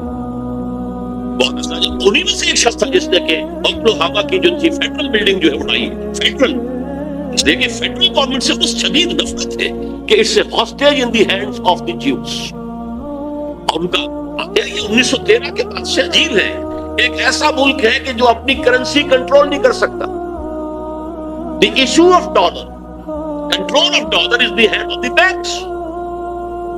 ان کا نام تو ریزرو بینک وغیرہ دے دیا جاتا ہے، وہ سب پرائیویٹ بینک ہے، کوئی وہاں سرکاری حکومت کا بینک نہیں ہے، اور یہ سب یہودیوں کے ہاتھ میں۔ تو بہرحال اس اعتبار سے اچھی طرح سمجھ لیجئے کہ یہ جو نظام ہے دو اعتبارات سے تو نہایت نیچے ہے، لیکن پولیٹیکل انسٹیٹیوشنز کے اعتبار سے ٹاپ۔ انسٹیٹیوشنز کو ایوالو جس طریقے سے کیا، جس طرح صدر کا جو ہے وہاں پر امپیچمنٹ کا ایک معاملہ موجود ہے کہ بھاگ گیا تھا نکسن، امپیچمنٹ کا لفظ سنتے ہی، حالانکہ کس قدر اس کے پاس اختیارات ہیں، اور پھر اس کا جو نظام جو ہے بہت خلافت راشدہ سے ملتا ہوا ہے، صدر کے ہاتھ میں جو اختیارات ہیں، جس کو چاہے وزیر بنائے، وزیر نہ سینٹ سے ہوگا کوئی ضروری نہیں، بلکہ سینٹ کا کسی آدمی کو وزیر بنائے گا تو وہاں سے اس کو استعفا دینا پڑے گا۔ وزیر جو ہے نہ وہ اس سے کانگریس سے ہوگا نہ سینٹ سے ہوگا، صدر کے ہاتھ میں اختیار ہے، جس کو چاہے وزیر بنائے۔ جو بھی ایکسپرٹ ہے، مالیات کا ایکسپرٹ ہے، ضروری نہیں کہ وہ الیکشن لڑ کر بھی آ سکتا، کوئی ہے جو ڈیفنس کے معاملات کا بہت بڑا ماہر ہے، ضروری نہیں کہ اس کے پاس بلینز ہو، وہاں بلینز کے بغیر تو الیکشن لڑا نہیں جاتا، not necessary that he should be able to succeed in an election۔ یہ نظام بہترین اور ڈی سینٹرلائزیشن کی یہ انتہا ہے کہ کاؤنٹی لیول کے اوپر تھانے دار بھی الیکٹڈ ہے، شریف، میئر الیکٹڈ، تھانے دار الیکٹڈ۔ یہ سارے دھندے پولیس کے اور یہاں سے ایس پی کو وہاں بھیجو، اور یہ فلاں جو ہے ٹائیگر جو ہے یا کوئی اور ہے وہ اس کو وہاں بھیجو، ان کو ان کی جا کے جو ہے وہ مزاج درست کرے۔ لوگ آدمی ہے، شریف ہے، اور اس قدر فریڈم نظر آتی ہے پولیٹیکل، وہاں پر ہے وہ دیکھنے کو۔ نظام جو ہے وہ تو چونکہ ووٹنگ کا نظام ہے اور جو سارے ذرائع ابلاغ یہودیوں کے ہاتھ میں ہے، تو ایک طریقے سے اس وقت ڈی فیکٹو جو ہے وہ بن گیا ہے، اس کے معاشی نظام کی وجہ سے ڈی فیکٹو تو وہ ہے ڈکٹیٹرشپ آف دی کیپیٹلسٹ، لیکن لیکن انسٹیٹیوشن جو انہوں نے ڈیولپ کیے ہیں وہ میرے نزدیک سوشل ایوولوشن کی ٹاپ ہے۔ اس حوالے سے میں نے کہا کہ اگر یہ تین چیزیں داخل کر دی جائیں، اس دور کی بہترین جو ہے خلافت قائم ہوگی۔ یہی وہ بات تھی کہ جو میں نے بڑی امیدوں کے ساتھ خیال تھا 50 برس پورے پاکستان کو بننے کے بعد یہ ہوا ہے کہ مسلم لیگ کے نام سے ایک جماعت، وہ حقیقی مسلم لیگ ہے یا نہیں ہے تو نام تو مسلم لیگ ہے نا، اس سے ایک جماعت آئی ہے، اتنا ہیوی مینڈیٹ اسے ملا ہے۔ پھر یہ کہ خاندان وہ ہے جو مرکزی حکومت میں اور سب سے بڑے صوبے کی حکومت میں جو ہے برسر اقتدار آیا ہے، جو کم سے کم ہماری مذہبی روایات کا تو کم سے کم کاربند ہے، ان کا احترام کرنے والا ہے مذہب کے ایکٹیویٹی سطح پر۔ توقع ہوئی اور ایک خط میں نے چھوٹا سا لکھا تھا، اور میاں شریف صاحب تینوں بیٹوں کو لے کر آ گئے، پھر دوبارہ بھی آ گئے۔ میں نے ان کے سامنے رکھا کہ آپ سب سے پہلے شروع کریں دستور سے، دستور کی منافقت ختم کیجئے، اس میں جو لیکیونا ہے وہ ختم کر دیجئے۔ یہاں شک آیا ہو، ہم نے خاص طور پر ندائے خلافت کا ایک اسپیشل ایشو شائع کیا تھا، تکمیل دستور خلافت۔ خلافت کے دستور کے اعتبار سے جو خلا ہے، جو چھوڑے ہوئے آپ نے، جو چور دروازے وہ بند کر دیجئے، اس کا پورا لفظ بلفظ جو ہے صدقی ہے۔ اور جب پرائم منسٹر ہاؤس کے اندر ملاقات کی ان سے جا کر میں نے اپنے وفد کے ساتھ، تو وہاں جنرل عبد المجید ملک نے 2 دفعہ کہا کہ میاں صاحب انہوں نے تو کام اپنا کر دیا ہے، اب تو آپ کا کام ہے۔ اور 2 ہی مرتبہ نواز شریف صاحب نے کہا جو اپنے راجہ ظفر الحق صاحب سے کہ راجہ صاحب پھر تیاری کیجئے اور یہ امینڈمنٹ تیار کیجئے۔ وہ امینڈمنٹ آئی ہے 15ویں، تو جس شکل میں آئی ہے بیڑا غرق، اس کے اندر جو ہے وہ اپنی ایک خصوصی اختیار قائم کرنے کے لیے، اور اس کے اندر جو ہے دودھ کچھ تھوڑا سا دیا بھی ہے، ایک جملہ اس میں صحیح ہے، باقی اس میں بیگنیاں جو ڈالی گئی ہیں اس نے جو ہے اس کو ختم کر کے رکھ دی۔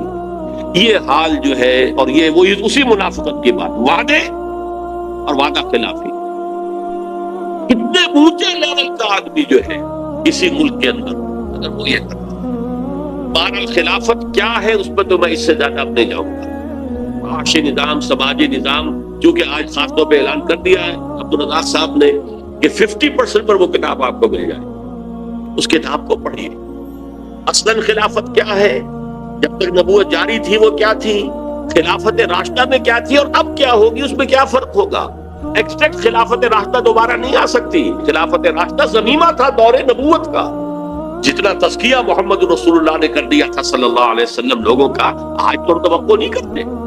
وہاں لائف لانگ خلافت تھی، اور خلیفہ کے جتنے اختیارات تھے اس پہ کوئی چیکس اینڈ بیلنسز نہیں تھے۔ یہ چیزیں تو ہم آج نہیں کر سکتے، آج تو ہمارے پاس اس طرح کے لوگ موجود نہیں ہیں، ہمیں تو چیکس اینڈ بیلنسز کا نظام رکھنا پڑے گا، انسٹیٹیوشن جو ڈیولپ ہوئے وہ لینے پڑیں گے۔ بہرحال اس میں میں تفصیل میں نہیں جانا چاہتا۔ اب آخری بات، قائم کیسے ہوگا؟ دیکھیے، سب سے پہلی بات تو یہ کہ ایک لفظ توبہ، یا ایھا الذین آمنوا توبوا الی اللہ توبۃ نصوحا، اے ایمان والو توبہ کرو اللہ کی جناب میں، لیکن خلوص کے ساتھ، اخلاص کے ساتھ۔ اور یہ توبہ اشخاص سے، افراد سے شروع ہوگی۔ افراد کے ہاتھوں میں ہے اقوام کی تقدیر، ہر فرد ہے ملت کے مقدر کا ستارہ۔ یہ افراد توبہ کریں گے۔ توبہ کا مطلب کیا ہے؟ دیکھیے، کل کی کل شریعت پر نہ میں عمل کر سکتا ہوں نہ آپ کر سکتے ہیں۔ شریعت میں تو یہ بھی ہے کہ چور کا ہاتھ کاٹو، نہ میں کاٹ سکتا ہوں نہ آپ کاٹ سکتے ہیں جب تک کہ نظام نہیں بدلے گا۔ لیکن جتنی شریعت پر آج میں عمل کر سکتا ہوں، چاہے نکو بن جاؤں، معاشرے میں وہ کہیں دقیانوسی ہے، لیکن شریعت پر عمل کرنا ممکن ہو، اس پر عمل کرنا لازماً ضروری ہے، تب توبہ صحیح ہوگی۔ ورنہ وہ توبہ یہ نہیں ہے کہ آپ نے دارال صاحب نے جیسے کہا تھا کہ ایک یوم توبہ بنا لو، کوئی توبہ کی تسبیحیں کرنے سے توبہ نہیں ہوتی۔ اپنی معاشرت، اپنی معاش سے جو ہمارا دائرہ ہے، جو چیزیں خلاف اسلام میں نکالتا، یہ توبہ کی شرط لازم۔ یہ توبہ، توبوا الی اللہ توبۃ نصوحا۔ اور اب میں اس میں 3 کا ذرا پہاڑا پڑھوں گا آپ کے سامنے۔ 3 آیتیں سورہ آل عمران کی، 102، 103، 104۔ سہ نکاتی پروگرام، میری کتاب بھی موجود ہے اس پر، امت مسلمہ کے لیے سہ نکاتی پروگرام۔ پہلا کیا ہے؟ یا ایھا الذین آمنوا اتقوا اللہ حق تقاتہ ولا تموتن الا وانتم مسلمون۔ پہلے تو افراد خود اللہ کا تقوی اختیار کریں، اور وہ مسلمان ہو، عملاً مسلمان، وہ مسلمان جس کے لیے اقبال نے کہا ہے چمی گویم مسلمانم بے لرزم کہ دانم مشکلات نائلہ، وہ مسلمان۔ جب تک یہ نہیں ہوگا کچھ نہیں۔ نعروں سے، جلوسوں سے، جلسوں سے، دھرنوں سے کچھ نہیں. آپ ڈسٹیبلائز کر دیں گے کسی گورنمنٹ کو، کوئی ہنگامہ ہو جائے گا، ہو سکتا ہے حکومت ختم ہو جائے، کسی کی بساط نپٹ جائے، کوئی اور بساط کھل جائے، چہرے بدل جائیں. جب تک افراد کے اندر اشخاص جب تک تیار نہیں ہوں گے، افراد جب تک نہیں ہوں گے کہ جو شریعت پر کاربند. نمبر 2 نقطہ کیا ہے؟ وَاعْتَصِمُوا بِحَبْلِ اللَّهِ جَمِيعًا وَلَا تَفَرَّقُوا. ایک بات میں اور عرض کرتا ہوں آپ سے، وہ ایک بڑی پرانی نظم ہے، دولت ہست کے یابی سر راہ گاہے، شبد جلوہ 100 سالہ بہائے گائے، جاگا 100 سالہ بہائے. کبھی ایسا بھی ہوتا ہے کوئی اچانک بھی کوئی چیز ہو جاتی ہے، اللہ تعالیٰ کی طرف سے کوئی شکل ہو جائے. جیسے خلافت جو حضرت داؤد کی ہوئی تھی بالکل اچانک ہوئی تھی. یہ نہیں تھا کہ حضرت داؤد نے پہلے لوگوں کو جمع کیا ہو، ایک جماعت بنائی ہو، ایک جمعیت بنائی ہو، پھر اس کی جد و جہد ہوئی ہو، پھر کوشش کر کے اور پھر وہ جو نظام قائم ہو. نہیں، وہ تو بنی اسرائیل کی اور ان کے دشمنوں کی ایک جنگ ہو رہی تھی. جالوت جو مشہور ہے، گولیت، جنگ کے اندر وہ سب سے پہلے باہر نکلا اور وہ غرق آہن تھا اور تھا بھی جو ہیکل، ادھر سے کوئی نہیں نکل رہا تھا، پورا لشکر جو ہے کام رہا ہے کہ اس کا مقابلہ کون کرے. حضرت داؤد ایک نوجوان لڑکے گڈریے، گوپیاں ہاتھ میں، اس پہ پتھر لے کے مارتے تھے. انہوں نے کہا میں تو اپنے گوپیے سے کے پتھر سے شیروں کے جبڑے توڑ دیتا ہوں، یہ نامختون، یہ گویا سب سے بڑی گالی ہے بنی اسرائیل کی جس کی ختنہ نہیں ہوئی. حضرت ابراہیم کی چونکہ سنت تھی ختنہ، تو جو بھی غیر ابراہیمی تھے وہ سب نامختون کہلاتے تھے. اس نامختون کو میں واصل جہنم کروں گا. انہوں نے اپنے گوپیے میں رکھ کر، بس نشانہ کچھ ایسا تھا کہ وہ جو آنکھ کا سوراخ تھا اس کی ذرا مقدر میں، وہ اس میں سے وہ سیدھا جو ہے وہ پتھر گیا ہے اور کلیجے کو اس نے بھیجے کو جو ہے پاش کر دی. یہاں سے وہ ابھرے، پھر اللہ نے انہیں بادشاہ دے دی. طالوت نے اپنی بیٹی بیاہ دی، بادشاہ. یہ اس طریقے سے بھی ہو سکتا ہے، اللہ کرنا چاہے تو کوئی عجیب بات نہیں. ایران میں بہرحال انہوں نے اپنے علماء کی حکومت قائم کی. بادشاہ کے دور سے بہت بدلے ہیں، بہت بدلے ہیں، بہت بدلے، کوئی شک نہیں. ہوا کیا تھا، جیسے یہاں اینٹی بھٹو تحریک تھی ویسے ہی وہاں پر سیاسی تحریک شروع ہوئی تھی. لیکن یہ کہ وہاں اس میں لیفٹسٹ بھی تھے، رائٹسٹ بھی تھے، لبرلز بھی تھے، آرتھوڈاکس بھی تھے، اور ان سب نے مل کر جو ہے تحریک چلائی. یہاں بھی یہی تھا، نوجوانیں تھیں، اس میں لبرل بھی اور آرتھوڈاکس بھی اور بریلوی بھی، دیوبندی بھی، اہل حدیث بھی، پھر یہ کہ ولی خان بھی اور پگاڑا بھی اور اصغر خان بھی سبھی تھے. ایسے ہی وہاں بھی تھا، دودے پارٹی بھی تھی، عوام بھی تھے، مہدی بازرگان جیسے لوگ بھی تھے، علماء بھی تھے، مجاہدین خلق بھی تھے. ایک پولیٹیکل موومنٹ تھی جو یہاں تھی. پی این اے بعد میں اسے آپ نے بپتسمہ دے کر نظام مصطفیٰ تحریک بنا دیا. وہاں پر بھی یہی تھا. لیکن یہ کہ یہاں آرمی نے اس کو کو کیا ہے، کو بائی آرمی، وہاں کو بائی کلرجی ہو گئے. یہ بھی ایک اتفاقاً بات ہو گئی. علماء جو ہیں وہ اس پوزیشن میں نہیں تھے کہ وہ انقلاب برپا کر دیتے اور شاہ کے خلاف مقابلے میں کھڑے ہو جاتے. وہ تو اتفاق یہ کہ ان کی چونکہ علماء کی تنظیم بڑی مضبوط تھی، گریڈیشن بڑی نمایاں تھی، واضح تھی، اور ان کے اندر ایک شخص جو ہے بہت نمایاں طور پر جو ہے آؤٹ اسٹینڈنگ اس کا ایک مقام بن چکا تھا، اس نے کو کر لی. اسی طریقے سے افغانستان میں کیا ہوا، کوئی دعوت نہیں، کوئی جماعت نہیں بنی، کوئی اس کے لیے کوئی جد و جہد نہیں ہوئی. وہ تو یہ کہ ایک مصیبت آ پڑی، کمیونسٹ ریولوشن آیا تو کچھ لوگ کھڑے ہوئے، معدود چند جنہوں نے اس کے مقابلے میں کوشش کی، معدود چند لوگ. لیکن جب روسی فوج آ گئی تو اب علماء کے نزدیک بھی قتال فرض ہو گیا کہ کسی مسلمان ملک پر اگر غیر مسلم جو ہے کوئی حکومت حملہ کرے تو قتال فرض ہو جاتا. اب یہ ہمارے جو ٹریڈیشنل علماء وہ کھڑے ہو گئے. قوم کے اندر یہ جذبہ تھا حریت کا. تو جو بھی ہوا، امریکہ نے جس قدر سپورٹ کیا، مدد دی، روسی چلے گئے، اب وہ آپس میں لڑے. ان کی آپس کی لڑائی سے جو لوگ تنگ آ گئے تھے تو اس میں چند نوجوان اٹھے ہیں اور اللہ نے انہیں کامیابی دے دی ہے. وہ طالبان کی حیثیت سے 95% رقبے کے اوپر اس وقت جو ہے، اور انہوں نے چونکہ علماء تھے، طالب علم تھے، انہوں نے اسلامی جو ہے قوانین نافذ کی. فرق صرف یہ ہے کہ ایران میں خالص فقہ جعفری ہے، یہاں خالص فقہ حنفی ہے. اس سے زیادہ وسعت نظر نہ وہاں ہے نہ یہاں ہے. لیکن یہ کہ اس کے اوپر غور کیجئے. ایک تو ہے یہ اتفاقاً کچھ ہو جائے، کسی ذریعے سے ہو جائے. فرض کیجئے کہ ضیاء الحق صاحب واقعتاً جب آئے تھے اور نظام مصطفیٰ تحریک نے جو جوش اور خروش پیدا کر دیا تھا، تحریک پاکستان سے کہیں بڑھ کر تھا وہ جوش و خروش اس وقت کہ جو مسلمانوں میں تھا. اگر وہ تل گئے ہوتے کہ کم وقت میں نے اب یہاں نافذ کرنا ہی کرنا ہے، کوئی ریزرویشن نہ ہوتی, کوئی تدریج کا معاملہ. انہیں تو فکر یہ رہی کہ میری حکومت نہ جائے, میں ہوں گویا کہ یہاں کا پروٹیکٹر, لہذا اس کو بھی راضی کرنا ہے, فلم سٹاروں کو بھی راضی رکھنا ہے, فلاں کو بھی کرنا ہے, آرٹسٹوں کو بھی راضی رکھنا ہے, مولویوں کو بھی ذرا خوب اچھا ان کو 5 اسٹار ہوٹل کے اندر ٹھہرا کر انہیں بھی راضی رکھنا ہے. اس میں انہوں نے سارا موقع ضائع کر دیا. چنانچہ یہ بات میں آپ سے جو کہہ رہا ہوں ان کے منہ پر میں نے کہی تھی. 20 اگست 1980 کو, ابھی 3 سال ہوئے تھے انہیں آئے کو, پہلا علماء کنونشن تھا, اس میں انہوں نے مجھے بھی دعوت دی تھی. میں نے کہا تھا مجھے اجازت دیجئے کہ میں آپ سے کہوں, کیونکہ 2 آرڈیننس لے کر آئے تھے وہ, ایک زکوٰۃ آرڈیننس اور ایک حدود آرڈیننس, اور اسی پر کہہ رہے تھے کہ مجھے ہمیں بتایا جائے کہ یہ ٹھیک ہے کیا ہے, فیڈ بیک چاہیے, ویسے تو سیاست کا میدان بند ہے.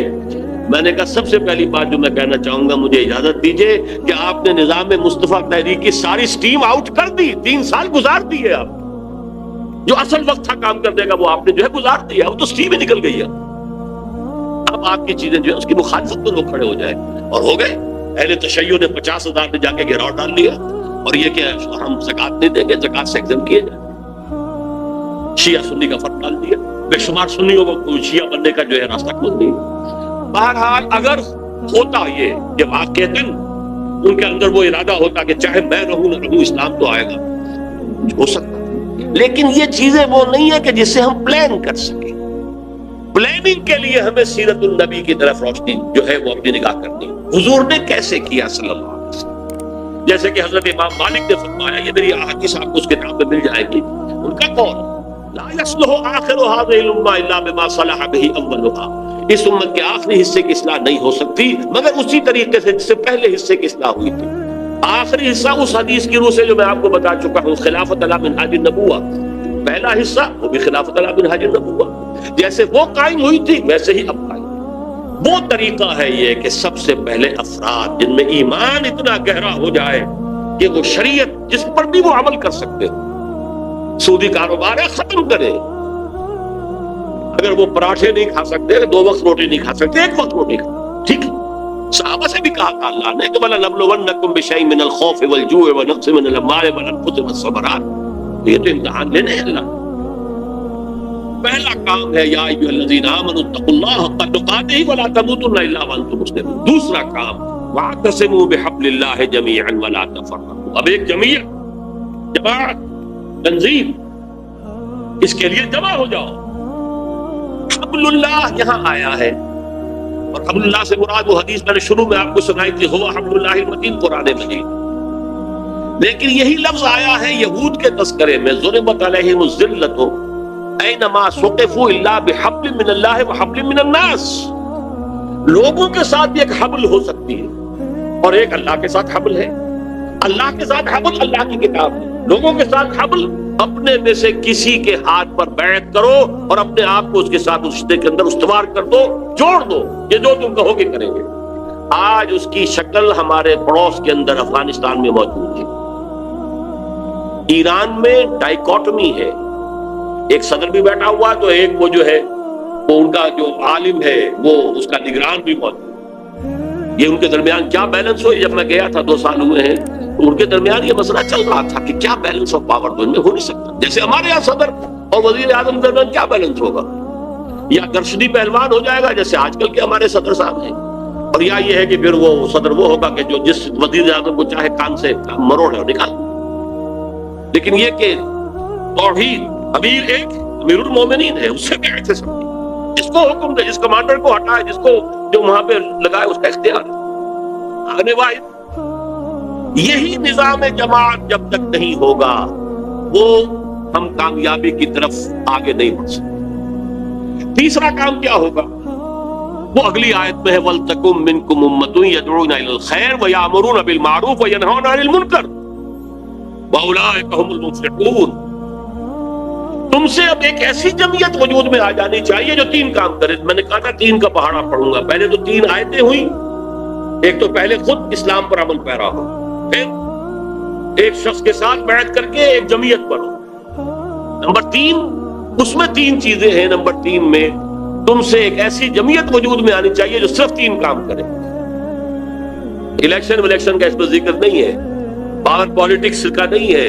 یدعون الی الخیر, خیر کی دعوت دے, یامرون بالمعروف, نیکی کا حکم دے, وینہون عن المنکر, اور بدی سے روکے. صرف 3. اولئک هم المفلحون. ان کی ساری محنت سے کوئی اور نتیجہ نکلے نہ نکلے، انہیں تو فلاح مل جائے گی، وہ تو کامیاب ہو جائیں گے اللہ کے ہاں، وہ تو سرخرو ہوں گے. اولئک هم المفلحون، وہی ہوں گے فلاح پانے والے جو یہ 3 کام کرتے ہیں. بس اس میں جو تیسری شے ہے، تیسری شے، اس کے پھر 3 لیول ہیں جو محمد رسول اللہ نے بیان کیے. پھر وہ 3 کا عدد میں گنوا رہا ہوں. 3 آیتیں 102 103 104، ایک سٹیپ آ گیا ان میں. افراد کی تیاری پہلی آیت، ایک جمعیت، جماعت، تنظیم دوسرا. اس کا کام کیا ہوگا؟ 3: دعوت الی الخیر، امر بالمعروف، نہی عن المنکر. اور نہی عن المنکر کے 3 لیولز. من رأى منکم منکرا فلیغیرہ بیدہ فإن لم یستطع فبلسانہ فإن لم یستطع فبقلبہ وذلک اضعف الایمان. ابو سعید خدری سے روایت ہے، مسلم شریف کی روایت ہے. اے مسلمانوں، تم میں سے جو شخص بھی کسی بدی کو دیکھے، اس کا فرض ہے کہ اسے طاقت سے روکے، بدلے اسے. یغیر ہو بیدہ، فإن لم یستطع، اگر اس کی استطاعت نہ رکھتا ہو، بلسانہ ہی، زبان سے تو کہے. اللہ کے بندے بات آ جاؤ، بند کرو، چھوڑ دو ان چیزوں کو، یہ غلط کام ہے، یہ تو کرو، زبان تو کھولو. فإن لم یستطع، اگر اس کی بھی طاقت نہ ہو، اور اس کی 2 شکلیں ہو سکتی ہیں، تو اپنے اندر ہمت نہیں ہے اتنی، یا یہ کہ حالات ایسے بنا دیے گئے کہ زبان کھولنے پر بھی زبان کھینچی جا رہی ہو، جیسا کہ سعودی عرب میں ہے. اتنے علماء اس وقت جو ہے وہاں پابند سلاسل ہیں، سڑ رہے ہیں بہت جیلوں کے اندر، صرف اس بات پر کہ یہ امریکن افواج یہاں کیوں آ گئی، نہیں بول سکتے. اب ان کے خطبے لکھے ہوئے آتے ہیں، وہی ان کو پڑھ کے سنانے ہیں، اپنے منہ سے کچھ نہیں کہہ سکتے. حالات ایسے ہوئے تو کیا کرے گا آدمی؟ تو فبے قلب ہی، دل سے نفرت تو شدید ہو، ریکنسائل تو نہ کریں، ان کے ساتھ معاونت تو نہ کریں، ان کی چاکری تو نہ کریں، اس کو ذہن تسلیم تو نہ کریں، اسے دل سے تو نہ مانے، نفرت. اور فرمایا وذالک اضعف الایمان، یہ ایمان کا کمزور ترین درجہ ہے. بس اسی میں وہ آخری سٹیج بھی ہے. اب ایسی جو بھی جمعیت ہو، ہم نے اللہ کا نام لے کر تنظیم اسلامی کے نام سے ایک ایسی جمعیت ہم بنا رہے ہیں، اللہ کرے کہ وہ معتدب ہو جائے، اتنی بڑی ہو جائے. ابھی تو ہم یہ کہ کہتے ہیں بھائی یہ نہ کرو اور یہ کرو، دیکھو خدا کے لیے بات آ جاؤ، یہ کام نہ کرو. ہم نے کافی وقت لگایا ہے، پیسے خرچ کیے، محنتیں کی ہے، ان کے ہاتھ ان کے سامنے خوشامدیں بھی کی ہے. جب میں جا کر ملا ہوں، میرے آنکھوں میں آنسو بھی آ گئے تھے. میں نے کہا تھا میاں نواز شریف صاحب، آپ کو نہیں پتا یہ ملک کیسے بنا ہے، یہ ہمیں معلوم ہے. جو 20 دن میں پیدل چل کر حصار سے سلیمان کی ہٹ تک پہنچے، انہیں پتا ہے یہ ملک کیسے بنا، اور ہر قدم پر آگ اور خون کے دریا تھے. ہر لہجہ حملے کا خطرہ تھا کہ ابھی سکھوں نے حملہ کیا، ابھی ہندوؤں نے حملہ کیا. اور وہ تو اللہ نے بچانا تھا اس قافلے کو. 95,000 کا قافلہ تھا. بلیانی سے شروع ہوا تھا، ضلع حصار کا، راجپوتوں کا ایک گاؤں، وہاں سے شروع ہو کر حصار سے بھی کچھ لوگ شامل ہو گئے. میرے والد صاحب بھی وہ اس میں گڈھا خرید کر ہم شامل ہو گئے. 10 میل لمبا تو گڈھے کی قطار بنتی تھی اس کی، اور روزانہ 10 میل کا اس کا فاصلہ تھا. 20 دن 3 دن پڑاؤ ہو گیا. قلعہ والی میں قلعہ گڑ گیا. قلعہ والی کوئی جگہ ہے ضلع فیروز پور، ورنہ اس سے آگے جو ہے طے ہو چکا تھا. جو انڈین آرمی آ رہی تھی ہمارے ساتھ اسکورٹ کا، اس کا وہاں کے سکھوں سے فیصلہ ہو چکا، سودا ہو چکا، اور یہ کہ اب ہم چھوڑ دو گے اور ہم سب کو لوٹیں گے اور قتل کریں گے اور ماریں گے. اللہ کا کرنا ایسا ہوا. 3 دن وہاں پڑاؤ رہا. پاکستانی فوج وہاں پہنچ گئی، اس نے چارج لے لیا. انہیں پتا نہیں تھا کہ اسکورٹ بدل گئی، انہوں نے حملہ کیا. پھر جو ان کی پٹائی ہوئی، اللہ نے بچایا، ورنہ پورے قافلے کٹے ہیں، ختم ہوئے. پوری ٹرینیں آئی ہیں کہ کوئی سسکتا ہوا تڑپتا ہوا ایک آدمی جو ہے وہ پوری ٹرین کے اندر سے بچا ہوا آیا ہے، باقی سب کی ٹرین ختم ہوئی. پاکستان اس طرح بنا تھا. اس میرے آنکھوں میں آنسو آ گئے تھے. میں نے کہا آپ کو کیا پتا پاکستان کیسے بنا ہے، لیکن یہ کہ اس کو کس لیے، کن امیدوں سے، کن ارمانوں سے ہم نے یہ ملک بنایا تھا. تو خدا کے لیے پہلا قدم اٹھائیے. اس دستور کے اندر جو منافقت ہے اس کو نکالیے تاکہ گاڑی چلے. ہم نہیں کہتے کہ کوئی خونی انقلاب آئے یہاں پر، دستور کی گاڑی ہو جائے گی. آپ فیڈرل شریعت کورٹ کے اوپر سے پابندیاں ہٹا دیجئے. فیڈرل شریعت کورٹ کے ججز کا بھی معیار جو ہے ہائی کورٹ اور سپریم کورٹ کے ججوں کے مساوی کیجئے. پھر یہ کہ ان کے ہاتھ کھول دیجئے. جس شے کو وہ کہتے ہیں کہ یہ حرام ہے. میں نے ضیاء الحق سے یہ کہا تھا، یہ 5 جولائی 1982 کی بات ہے، جب میں یہی گورنر ہاؤس میں ان سے ملا ہوں. میں نے کہا تھا آپ اپنے ماتھے پر کلنک کا ٹیکا لیے پھر رہے ہیں. میں نے تو محاورہ بولا تھا پر مجھے خیال آیا میں نے کیا کہہ دیا، ان کے ماتھے پر جو کہ محراب تھا بنا ہوا سجدے کا، دوبارہ انہوں نے بہت سمجھدار متحمل آدمی تھے، انہوں نے اس کو نظر اندازی کیوں آپ یہ کہہ رہے ہیں؟ میں نے کہا دیکھیے آپ نے فیڈرل شریعت کورٹ بنائی، اپنے ہینڈ پکڈ ججز اس میں رکھے ہیں۔ ایک مولوی غلام علی صاحب ہوتے تھے مرحوم، اللہ تعالیٰ مغفرت کرے، مولانا مودودی کے ساتھیوں میں سے، ایک پیر کرم شاہ صاحب تھے، ایک یہ تقی عثمانی صاحب تھے۔ ان کے علم پر، تقویٰ پر، تدین پر، دیانت پر، فراست پر آپ کو اعتماد ہے تبھی آپ نے پک کیا ہے کہ ہاں؟ میں نے کہا پھر آپ نے ان کے ہاتھ باندھ دیے کہ فیملی لاس پر بھی بات نہیں کر سکتے۔ مالی قوانین کے ضمن میں آپ کہہ سکتے ہیں کہ ایک دم نظام نہیں بدل سکتا، یہ طوفان آ جائے گا، اس میں وقت لگے گا، ٹھیک ہے۔ آئلی قوانین جس کو انگریز نے نہیں چھیڑا، پورے جو ہے یہاں حکومت کر کے چلا گیا، اس نے ہمارے جو ہے پرسنل لا کے اندر ہاتھ نہیں ڈالا۔ مسلمانان بھارت نے آج تک ہندوؤں کو جو ہے اپنے پرسنل لا میں دخل اندازی کی اجازت نہیں دی، اور انہوں نے مارے کھائی ہیں سینکڑوں جو ہے۔ جب وہ ایک شاہ بانو کیس کا فیصلہ آ گیا تھا جس میں دخل اندازی ہو رہی تھی، سینکڑوں مسلمانوں نے جانے دی ہیں، تب جا کر جو ہے راجیو گورنمنٹ نے گھٹنے ٹیکے ہیں کہ یہاں پر مسلمانوں کے پرسنل لا کے اندر کوئی عدالت دخل نہیں دے سکتی، اور تم نے وہ قانون بنا دیے جن کو سب نے کہا کہ غیر اسلامی۔ میں نے کہا میں یہ نہیں کہتا جو میں کہتا ہوں وہ آپ کریں، آپ اپنی عدالت کے ہاتھ کھول دیجئے۔ چودھری غلام احمد پرویز اس وقت تک زندہ تھے، میں نے کہا کہ وہ ہیں مصنف ان آئلی قوانین کے، ایوب خان کے دور میں جس شخص نے بنا کر دیا تھا یہ آرڈیننس، میں نے کہا وہ بھی آ جائے، آرگو کر لے کہ یہ کتاب و سنت تو منافی نہیں ہے، میں خوش ہوں عدالت کا ہاتھ کھول۔ تو پھر یہ ان خواتین کو کون مطمئن کرے گا؟ میں نے کہا یہ آپ کی سوچ کا عالم ہے، تو یہ لیجئے میں اپنا استعفیٰ لکھ کے لایا ہوا ہوں، ساتھ میں نے استعفیٰ دیا شبہ سے، سیدھی سی بات۔ لیکن نہی عن المنکر باللسان تو کرتے رہے نا، گونگے شیطان تو نہ بنے، کہے تو صحیح کہ صحیح کام یہ ہے یہ کرو اور یہ غلط کام ہے مت کرو۔ لیکن جب یہ جمعیت اتنی ہو جائے، اتنی طاقتور ہو، میرے اندازے میں 2 لاکھ افراد، 14 کروڑ میں 2 لاکھ کتنے فیصد بنیں گے؟ اس ملک میں سے نہیں نکل سکتے۔ لیکن شرط یہ ہو کہ وہ اپنی ذات پر اسلام نافذ کر چکے، اپنے گھر میں نافذ۔ یہ ہے سب سے بڑی مشکل منزل، یہی کٹھن ہے قوموں کی زندگی میں، اپنی ذات۔ یہ نہیں ہے تو کچھ نہیں، یہ نہیں تو بابا پھر سب کہانیاں، گھر میں بیٹھیے، اسلام کو بدنام نہ کیجیے۔ آئیے اس پر کاربند ہو، پھر ایک شخص سے بات کیجیے، پھر جب تک وہ تعداد کافی نہیں ہے، دعوت الخیر، امر بالمعروف نہیں، سب زبان سے ہوگا، زبان سے ہوگا، قلم سے ہوگا، ویڈیو سے ہوگا، آڈیو سے ہوگا، اخبارات سے ہوگا، کتب سے ہوگا، جرائد سے ہوگا، سب باللسان ہے۔ لیکن جب طاقت اتنی ہو جائے کہ یہ قیادت جو ہے اس جماعت کی محسوس کرے کہ now we can risk a head-on collision with this system، تب وہ میدان میں آئے، اب ہاتھ سے روکیں گے، اب نہیں ہونے دیں گے یہ غلط کام، یہ حرام کام نہیں ہونے دیں گے، یہ ہم نہیں ہے، یہ نہیں۔ گھیراؤ کریں گے، پکیٹنگ کریں گے، جلاؤ نہیں کریں گے، خود مرنے کو تیار ہوں گے، گولیاں چلاؤ، مریں گے، جانے دیں گے، شہادت ہے مطلوب و مقصود مومن، نہ مال غنیمت نہ کشمت کشائی، کسی کو ماریں گے نہیں۔ یہ جو غلطی ہو رہی ہے پورے عالم اسلام میں اس وقت، 2 ہی چیزیں تحریکیں ہیں پوری دنیا میں ہے، مصر میں ہے، الجزائر میں، کہاں نہیں ہے۔ یہ ترکی میں بھی اب ہو گئی تھی کہ ایک رفاع پارٹی جو ہے انتخابات کے ذریعے سے آ گئی تھی، لیکن وہ یہ کہ ایبسولوٹ میجورٹی میں نہیں تھی، لیکن فوج نے آ کے روک دیا۔ الجزائر کے اندر بھی وہ FIS جو ہے پہنچ گئی تھی، لیکن پھر فوج نے روک دیا۔ لیکن بیلٹ کا رستہ رکتا ہے تو بلٹ پہ آ جاتے ہیں۔ ترکی میں ابھی نہیں آئے ہیں، وہاں کے حالات ایسے نہیں ہیں، لیکن الجزائر میں تو یہی ہوا، مصر میں یہی ہو رہا ہے۔ لہذا یہ دونوں کام غلط ہیں۔